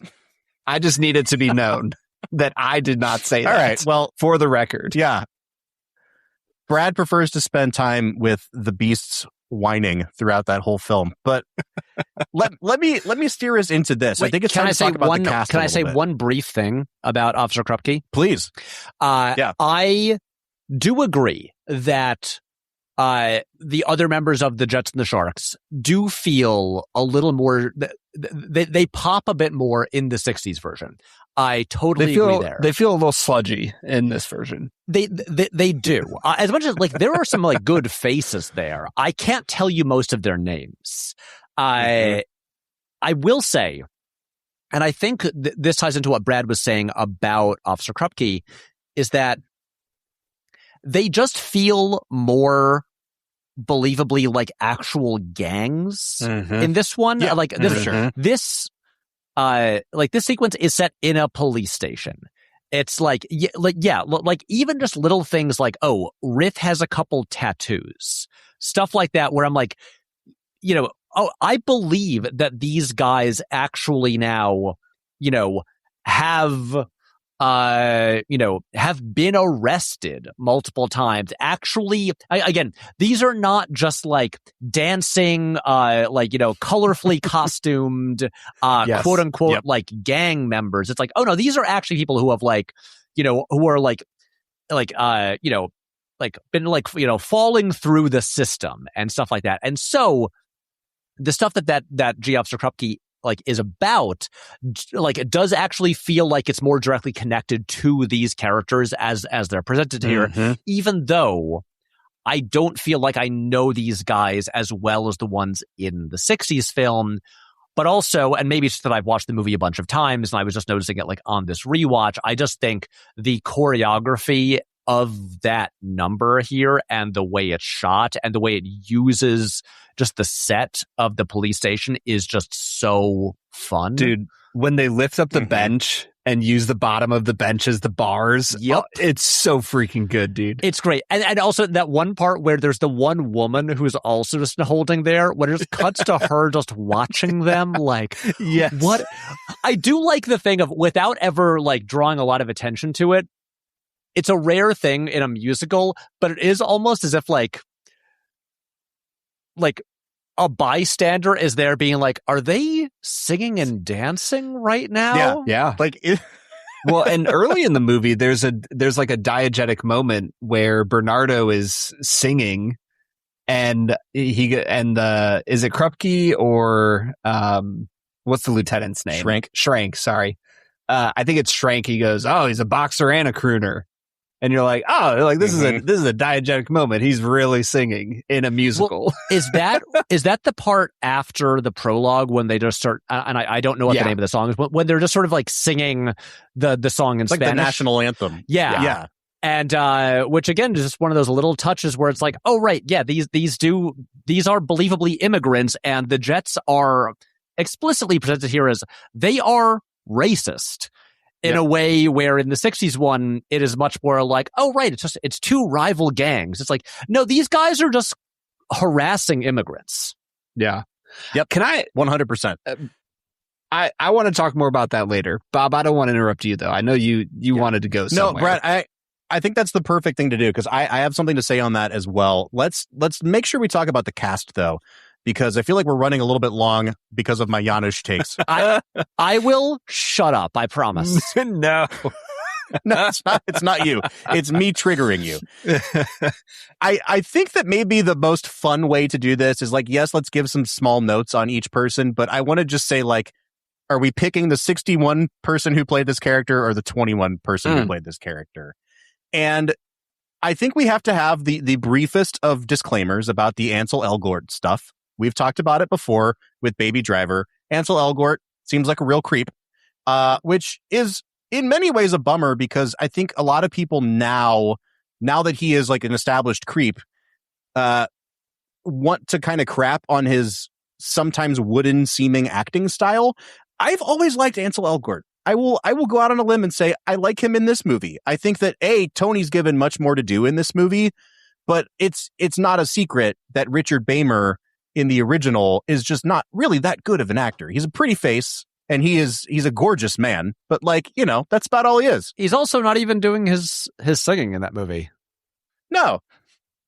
So I think this is a pretty easy Ansel Elgort victory, especially when you consider I watched Cool and then paused it and rewatched the entire number again, because he is basically having a dance battle with Mike Feist, who is a trained Broadway performer. Ansel Elgort, not a singer, but does a great job singing. Well, he went to LaGuardia High School. He's from Manhattan. Yeah. Okay. But no, Elgort has been a like musical theater like trained guy for. He wasn't like a Broadway star, but it is the thing of like in Cool. I think he and you see some of it in Baby Driver as well. He moves so well. He's also very tall, has long limbs.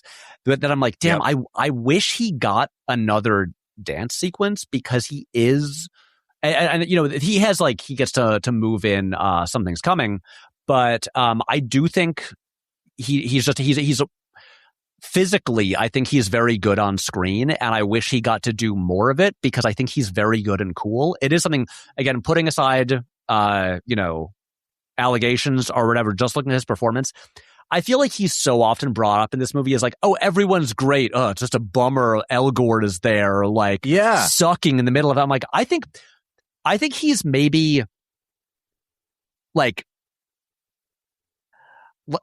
Of the principals, I think he's maybe by default the weakest, and I think he is totally solid. I think he's pretty good in this movie. I think Tony is, the nature of the character, always the least interesting character in the movie. Yep. And I think he's pretty good. I think, look, you know, he has several big songs. I think he hits them all. I believe the Tony Maria relationship. He works for me, and I you know, like you just said, Bob, I think he is an upgrade over Richard Beymer. Yeah, 100%. I would put him at like a B. Like he's a really strong B. Nothing about his performance draws me out of the experience of the film. Also, a quick fact check: both Timmy C and Ansel Elgort, LaGuardia High School. Very good, Patrick. Hey, you know, I'm here to give New York trivia. That's right. Rachel Zegler is an interesting one for me. She's also now become the subject of like way too much online hate for seemingly no reason, just for existing and being Snow White.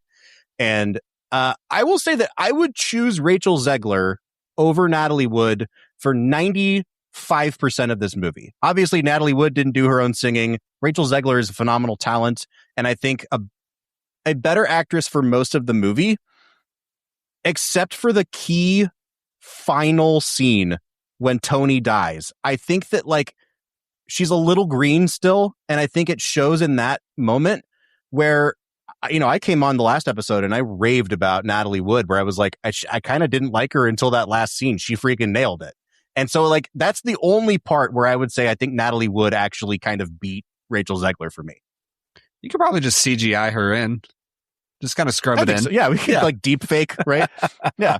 There's also the thing worth pointing out, and we'll bring it up when we discuss Bernardo as well, where it's like, you know, one is like a Latina actress and one is a white person basically in brownface. Sure. Yeah. So there's that as well. But like I think, look, I don't know Rachel at all, but we have some mutual friends, and so by all accounts, like I'll just say really lovely person.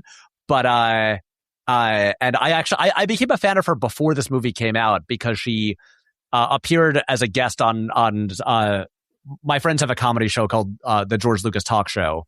And she was a guest. She's a recurring guest on that show, and I was like, oh my, she's so cool. And like she hasn't even, and like I haven't even seen her act yet. But I think like just watching this again yesterday, I'm just like, I think she's like, this is like kind of a revelatory like debut performance. I think you love to see an introducing credit, which we don't get very often. And I'm just like, right, this is just like an instant star.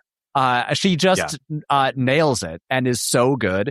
And I do agree that I think the one places I think Natalie Wood is stronger in that final scene.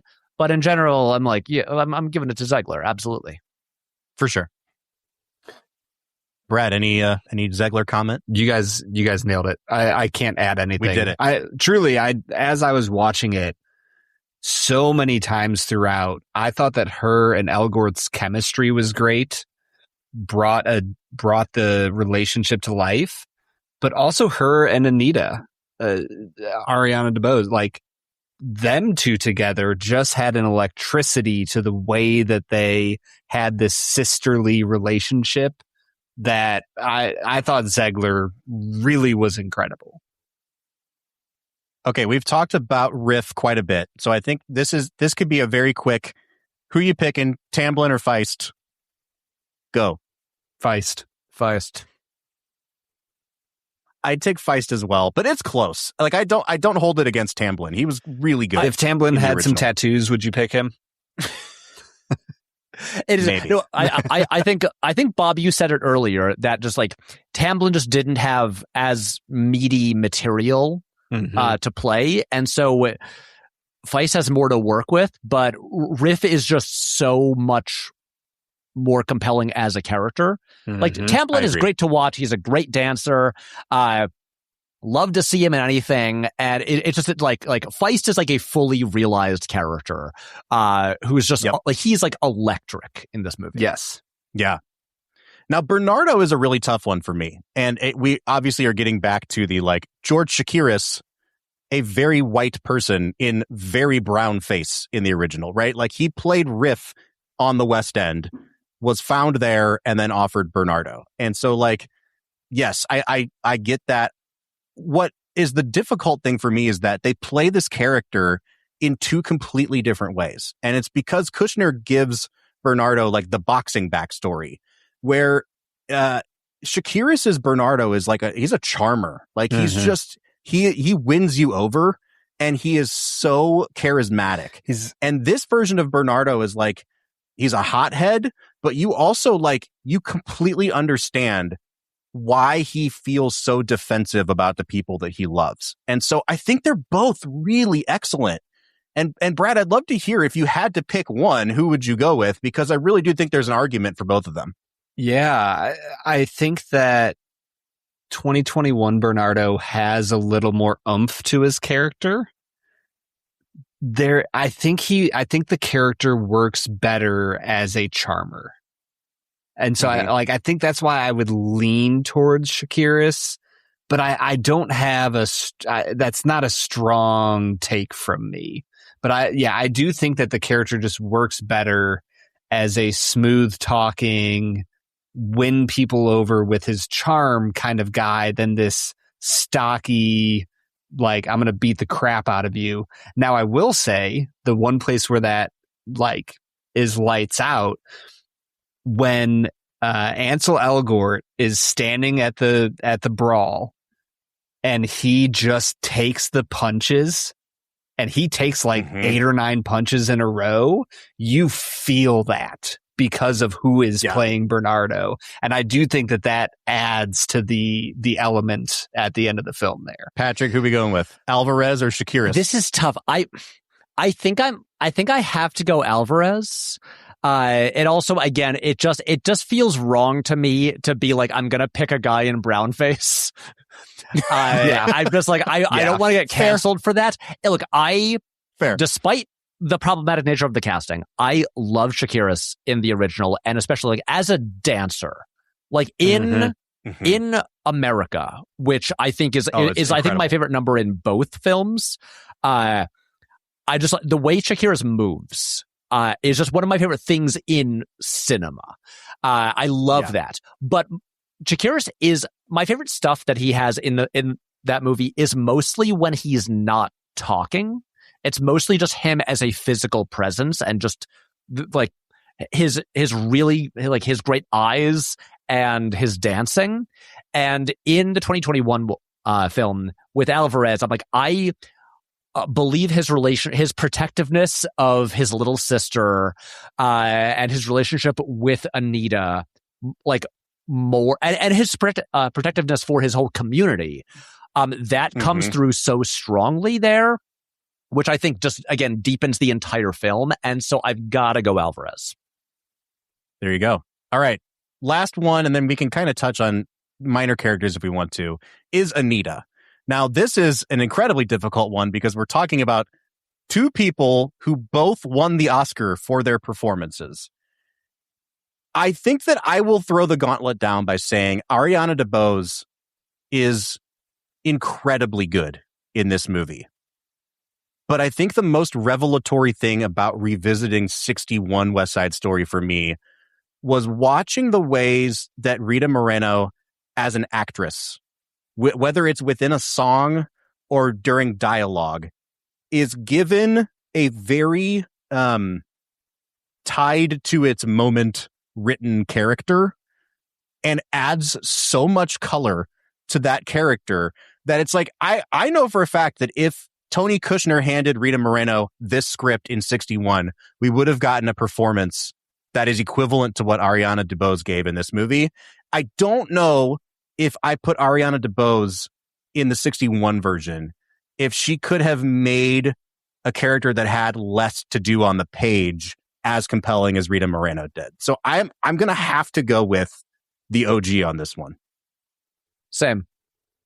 Yeah, they're both fantastic. They're both standouts in each movie. But Moreno is the standout in the 61 film, like hands down. And also, bonus points for being so good as a completely different character, like in her 90s in the 2021 film.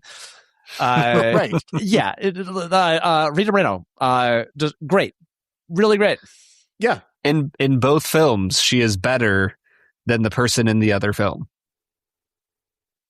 That's true. She is way better than Doc. I'll give her that much for sure. Yeah, Rita Moreno is Doc, better than Doc.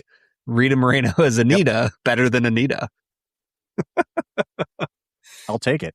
I will say I was very happy to see Corey Stoll show up as Lieutenant Schrank.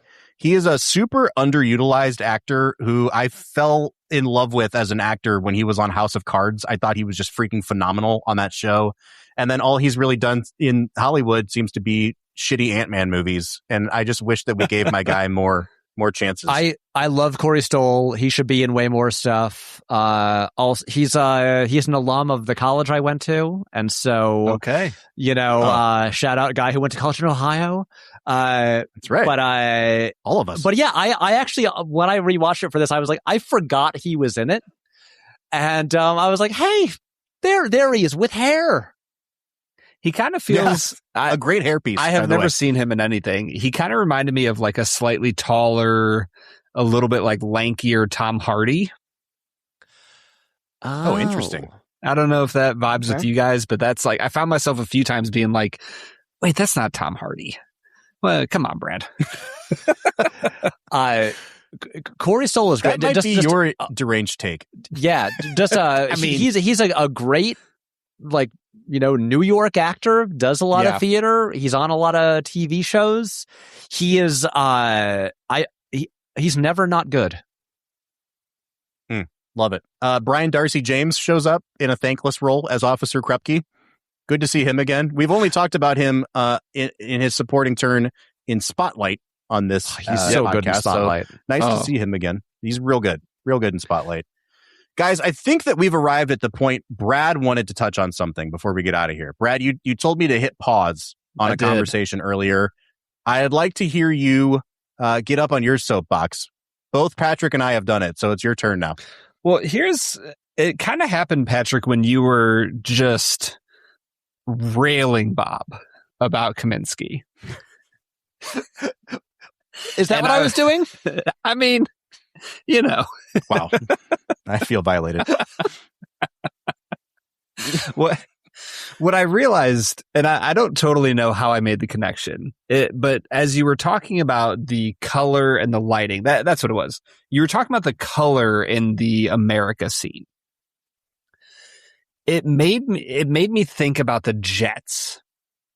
And it made me think about how the Jets are consistently portrayed in blacks and grays and jeans, and right, they're just kind of dirty and they look like the concrete rubble that they're trying to protect.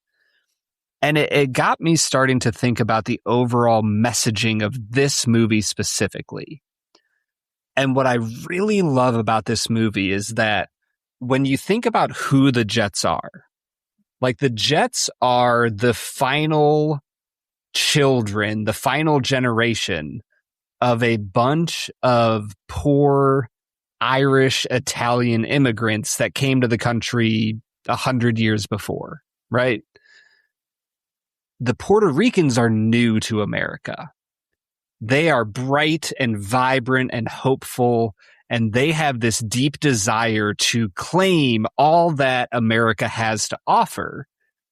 And the women see all the hope. And in America, you see them with their brightness and vibrancy, and they want to buy things on credit, and they want to get these apartments and all these things. And yet the men see the danger of America. They are fighting the Jets. They're on the streets scrapping for a living. And so they are afraid that if they stay here in America, they're going to end up like the Jets. That's what their ultimate outcome is. And I think that the movie takes on this fascinating reflection of like, you are seeing the end stage of white immigration in America. And it's very clear that some white immigration has gone on to have power and money and prestige and all the things. And yet some elements of white immigration has ended up in the slums, under the rubble of the city. And now we get to look at it from the new immigrants to America and what they are trying to get out of it and what they're afraid of and what they're hopeful for. And I just found myself appreciating the movie even more so to say that it's not just the Jets being racist, which they are. That is very clear. But it's also like they are a mirror that the Sharks and the Puerto Rican community as a whole are looking into to say, man, like we don't want to become like them. How do we avoid that? And I don't know if I'm just completely off my rocker with this take, but that's been noodling around in my brain ever since you were talking about Kamiński and America and color schemes for the movie. Yeah. I mean, I think that for me, the biggest win that you get by Kushner kind of adding stakes right from the beginning is that he immediately establishes not just that like this is a zone under construction, but that like this entire neighborhood is going to be leveled. We are fighting over this is the last gasp of what, for the Jets, like what my parents and grandparents were here for. Like I'm fighting this to the death. And for the Sharks, it's like, this is the first place we've been able to call home. We have nothing else. We want to be able to say that like, this is our territory now. And so it almost has this sort of like, doomed, who's going to be the last one off of the planet before the asteroid crashes into it kind of a thing. Like there is this weightiness that's added to it in a way that the 61 version doesn't have. And it also helps explain everybody's hot-headedness and why they're so volatile all the time. It's because there's this sort of like ticking time bomb situation happening apart from their tension with each other. It's their tension with like the city around them that's crumbling. I think that like adding that, it really does remind me in a lot of ways, we talked about the color palette of the original mirroring like Do the Right Thing, but I think in terms of like dramatically, this one kind of mirrors Do the Right Thing because you have that sort of like, there's, it's the hottest day of the year. There's a ticking time bomb. This is going to explode eventually. You get that sort of same dramatic stakes from the fact that like we're leveling this to build Lincoln Center. And I think once again, that is what gives more depth to Tony and Maria's relationship, is that this isn't just about two kids who fell in love. Like, because of how Riff and Tony are situated, you can actually tell that Tony is trying to lift himself up beyond the place that he came from, which is what all of the whole Puerto Rican community is trying to do as well. And so the idea that we could work together and fall in love in order to better both of our lives, it mimics this idea that if the Jets and the Sharks were willing to work together, that they could all work together to lift themselves up. And yet, what do they get brought down by? Well, petty jealousy and evil racism and this territorialness that sinks the entire ship.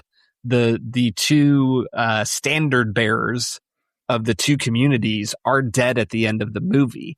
And it's their hatred that also sinks the rising ship of Tony and Maria, a partnership that could have represented cooperation between two racially diverse communities. And I'm just like, I don't know. I'm just like geeking out about this. I think it's a fascinating subtext to the movie that I didn't think about before until we sat down and talked about it today. Yeah, a thing that I was thinking about on this rewatch is also, I feel like everything I'm about to say is like really obvious stuff, but whatever. I was thinking about it anyway. But I'm like, look, this has several of the best songs like ever written in it, but I really think the most important song in the whole thing is Somewhere. Because fundamentally, West Side Story is basically just about a whole bunch of people who all they really want is to belong somewhere. And that's it. Whether it's the Jets who are just desperately trying to hold on to like the only thing they have as they think is being taken away from them. Obviously, the Puerto Ricans just want a new home. It's why I think the changes to anybody's is one of the like the smartest changes like in this version, because they just want to belong like in a group, and like Somewhere basically just like lays out like this is just what the entire story is about. Just like there's a place for us, and I think all of these truly beyond just like, I think Spielberg and Janusz's like staggering work here and a really extraordinary cast. I think what makes this movie like really special, and the places where it does, I think, exceed the original, are Kushner's changes like to the script that just deepen that central idea even more. All right, guys, I think it's time for us to get into our final segment of the day, which we call Let's Make It a Double. We're near the end of the episode, so thanks for listening to the Film and Whiskey Show. Let's pair another film with this one, even if it's a struggle. It's the final segment of the day, now let's make it a double. Now, I've been thinking through this whole episode, what would I pair West Side Story 21 up with? That's not the obvious OG 61 version. I'll kick us off because, Patrick, I can see you have forgotten that we do this every time. So I'm going to give you... I've got my answer. You got it. You know what? Let's do this then. Let's give Patrick. I don't know if you want to first dibs here. I don't know if you want to keep poking Patrick, man. It's okay. It's okay. We like all of our animosity is in the past. Patrick, we're like the Jets and the Sharks at the very end after several people have died. We're walking together down the street, holding the corpse. As Brad's dead arm flops over, you come over and grab his arm next to me as we march him down the street. Yeah. Patrick, go right ahead. What's your, let's make it a double here. Mad Max Fury Road. If my children were not sleeping immediately above me right now, I would be screaming "Witness me" as loud as I can. Brad, I'm honored to hear that. The only thing that could have made the ending in this movie better is if right before shooting Tony, Chino just like sprayed silver all over his face and then came out in the street. It is truly, in terms of like major studio films in the 21st century, I really think those are, at least for me, the two like most purely thrilling films on a filmmaking level, and especially just in terms of like pure cinema. Like I've said a million times, movement and light and color and music and all of those things. These movies are so different, but they are like, I really struggle to think of two films that offer such transcendent, just cinematic experiences. And I'm like, if I spent like, I don't know, like 4.5 hours watching the two of those back to back, I'd feel like I could just run through a brick wall. Yep. Patrick, I did not see Fury Road in theaters. Have you had a chance yet? I haven't. Trust me when I say the moment I see it showing anywhere. You got to come to New York. It plays here like every year. That might be our next trip, Bob. I think so. Just to see Fury Road. I sometimes, just based on life scheduling, I can only watch a movie at like 5:30 a.m. before I start the workday and all that, right? I love that Patrick appreciates that. I'm sure that Patrick has watched a movie at 5:30 a.m. at some point in his life. So I got up one day and I watched Mad Max Fury Road for the first time in my life from like 5:30 to 7:30. And no joke, this is the only time this has ever happened in my life. I texted my buddy Steven, who I know loves Fury Road, and was like, bro, I need you to come watch Fury Road with me tonight. I literally have not been able to stop thinking about it. Like, I'm like doing dishes, like just immersed in the world. And he came over that night, and I watched that movie twice in one day. Let's go. I love it, dude. Oh, my gosh. Well, I guess I'll come down off of that mountaintop for my Let's Make It a Double. Unless, Brad, do you want to go first? I'll go. I think, did last time when we did the OG, did I choose Do the Right Thing? I don't know. I don't know what any of us but you chose. can do it again if you want to. I was thinking about Do the Right Thing, and I was like, I think I picked that before, so I'll pick another one. I think that I want to pair this with If Beale Street Could Talk. Nice. I think that there's something about the way that they shoot a couple being in love when all the odds are against them, that like the vibe of If Beale Street Could Talk is like very different than West Side Story and the kineticism of it. But like there's still that same thrust of a story and what they're trying to do, and it's a very beautiful movie. So there you go. I'll give you If Beale Street Could Talk. Such a good answer.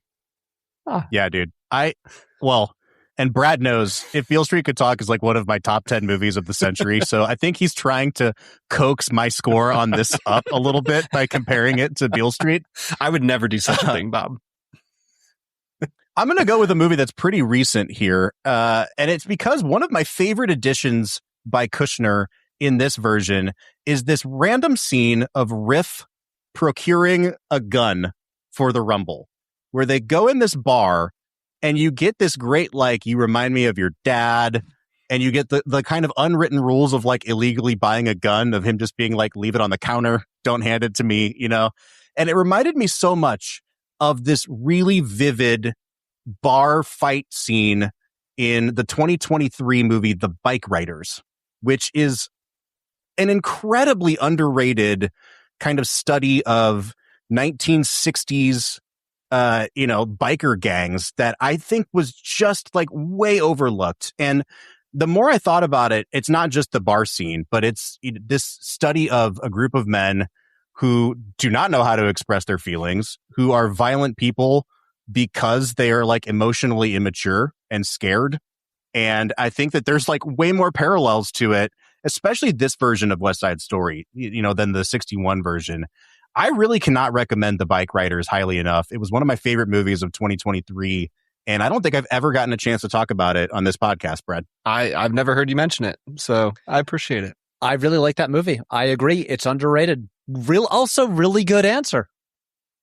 Thank you. I redeemed myself a little bit. Mad Max Fury Road is the right answer to every Let's Make It a Double. Yeah, like, Sound of Music, Mad Max Fury Road. There's some reason that you can justify that it pairs with everything, whether it's like a similar vibe or whether it's being like, you know what, I enjoyed that Tarkovsky film, but it was, like slow and let's get some energy going after this. It's like, there wasn't enough fat men with nipple rings. Exactly. Brad, The Sound of Music is one of the easiest things to pair with Fury Road, because then you have the sound and the fury. And that's just like, that's an obvious one. Guys, let us give this film some final scores. I will go first here because I'm pretty sure I'm going to be the low man here. I didn't really get a chance to talk about this because, Brad, your soapbox moment was very elegant. My biggest overall gripe with this movie, aside from the Janusz of it all, is I actually kind of disliked the extent to which both gangs are accepted by and have connection to their communities. Like the America number for me becomes this kind of neighborhood celebration where it goes beyond just like the sharks and their girls having a friendly argument with each other. That's kind of like sassy back and forth. And it kind of spills into the street and becomes both like a celebration of Puerto Rican culture and their own frustrations.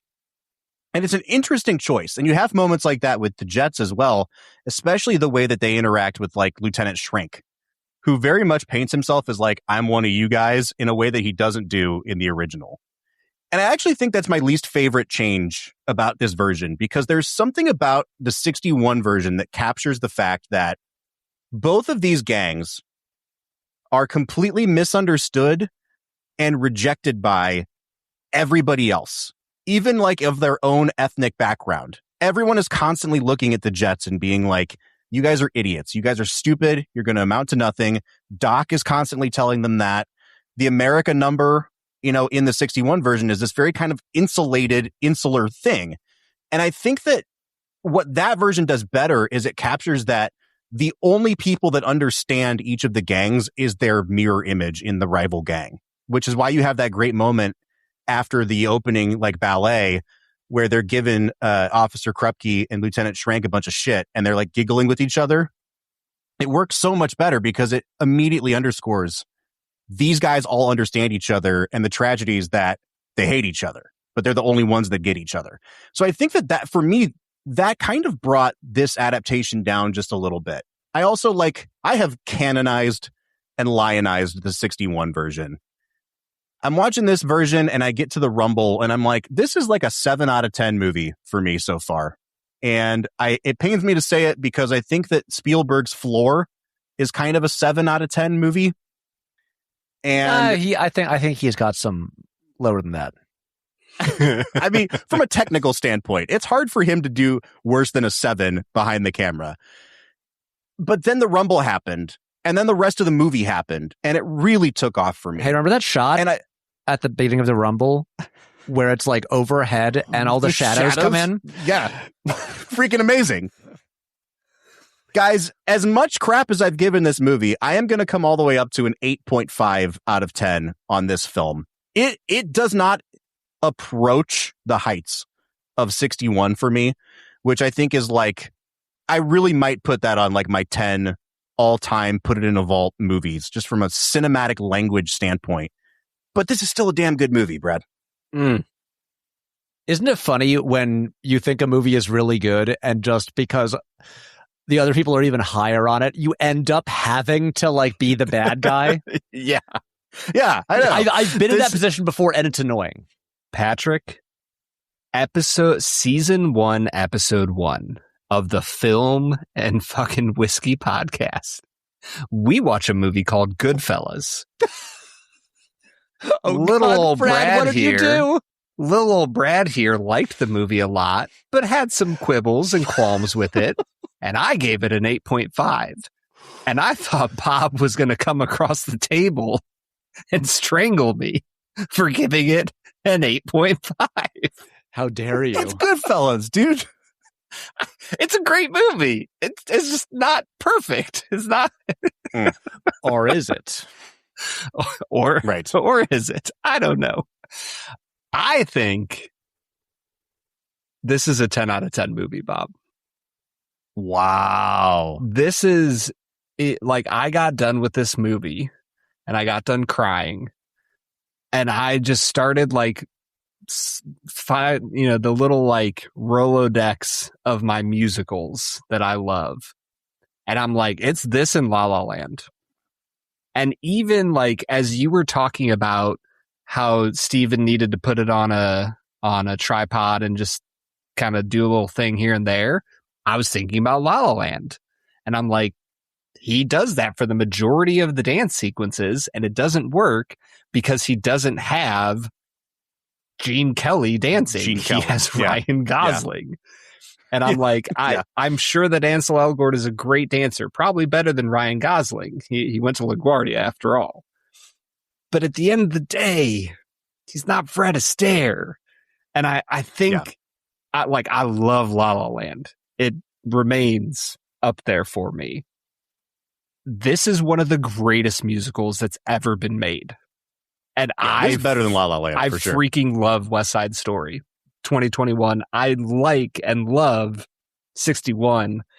I started this episode by saying I think this is much better, and I'm sticking with that with my final score. There you go. I'm trying to remember what I gave the 61 film. I'm like, did I give it a 9.5 or did I give it a 10? Do you write these down? I think you and I both gave it a 10 and Brad gave it a 9.5, if I remember correctly. That sounds right. Yeah, I gave it a 9.5. Bob gave it a 10. We didn't write down what you gave it, but I think you gave it a 10 as well. Then I'm giving this a 10 as well. Again, I think I'm not even saying one is better than the other. I love these two movies so much. And again, for what seemed like a doomed mission, the gall to be like, I'm gonna remake this. All right, I know you can say like it's not a remake, it's just like a re-adaptation of the same source material. Whatever. It's calling your own shot. It really is. It really is. And the fact that it actually delivers to this degree, and I've seen this thing, multiple times, and each time I'm just like, I think this is like, I think decades from now we're going to, especially for a movie that, even though it was very well received, got like a Best Picture nomination, it was not a huge box office success. It kind of disappointed. And it was also marketed weird, but whatever. But like, I think a lot of people just kind of slept on this movie, which feels crazy. But I think decades from now, people will look at this and be like, oh, that actually maybe is one of the great movies of the 21st century. And if nothing else, it's probably like the best musical that's been made. Mm-hmm. And I think one of Spielberg's best. So yeah, I'm going 10 out of 10, baby. Let's go. There you go. All right, Patrick, thank you for joining us. Thank you for putting me in my place about Mr. Kamiński. My pleasure. I will turn it over to you. Tell us what you're working on. Where can we find you? Just all the things. Patrick Willems. I mean, New York City, obviously. That's where you can find I'm in the greatest city in the world, New York City. Although I live in Brooklyn, not Manhattan, where the Jets and the Sharks live. But I make videos where they still live. To be clear, they still. Oh, true. Well, there's the new incarnations of the Jets and the Sharks that we're all familiar with. Sure. Yeah, exactly. Obviously, the Sharks, they campaigned for Zoran. The Jets were iffier about him, as they would be. But no, anyway, so I make videos about movies. They are available on YouTube and Nebula. And I got to say, the timing is great because I am currently writing and shooting next week a video that I have been promising for a year now, and I'm finally doing it. A video about a Spielberg movie that I have extremely complicated feelings about, called Hook. Oh, there it is. A Spielberg movie that I think is less than a 7 out of 10. But it is a bizarre, fascinating thing that is a real like a expensive therapy session for Steve, as he is trying to figure a lot of stuff out in that one movie. And I'm spending a lot of time thinking about this movie. And wait, when does this episode drop? Sometime next week. So you will be knee deep in recording it. And I'm just even going to say it. I haven't announced this anywhere else. I'm doing a Spielberg double header after the Hook video because I feel kind of bad, kind of ragging on Steve a bunch in the movie. To be clear, it's not like an anti-Hook video, but it's like it is critical of it. After that, I'm doing a video about Munich, which I think contains some of, if not the very best directing Spielberg has ever done. Just one of his most underrated movies, and really like a staggering piece of filmmaking that is under-discussed, and so I'm going to discuss it. And, crucially, maybe Janusz's crowning achievement. Just a great...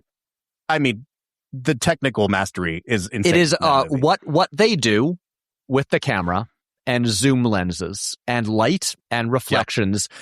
Last time I watched that movie, about every 5 minutes, I would have to pause it and rewind to be like, wait. What did I just see? That's not possible. Yeah. If you ever want to feel, that's a movie that makes you feel bad about yourself as a filmmaker because you watch it and it's like, well, I could never do this. No one can do this. Right. What the fuck?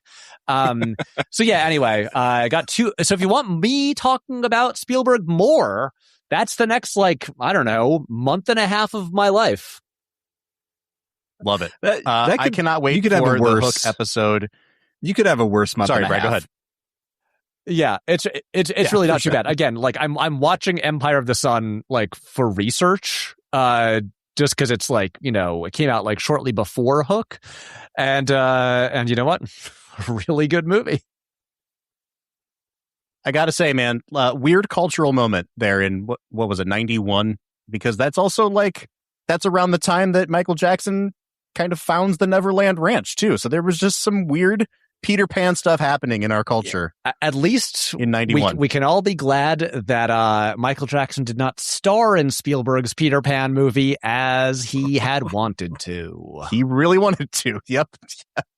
All right. Patrick Willems, thank you again for joining us, man. It's always good to see you. It's such a pleasure. We will be back next week as we preview season number 11. This is going to be a really fun season. I'm sure Patrick will be joining us again for one of these upcoming films. Brad, final thoughts. I'm just overwhelmed. I think, guys, I think this was the best Patrick episode of any episode. You're just happy that he tore me a new one. Oh, 1,000%. 1,000%.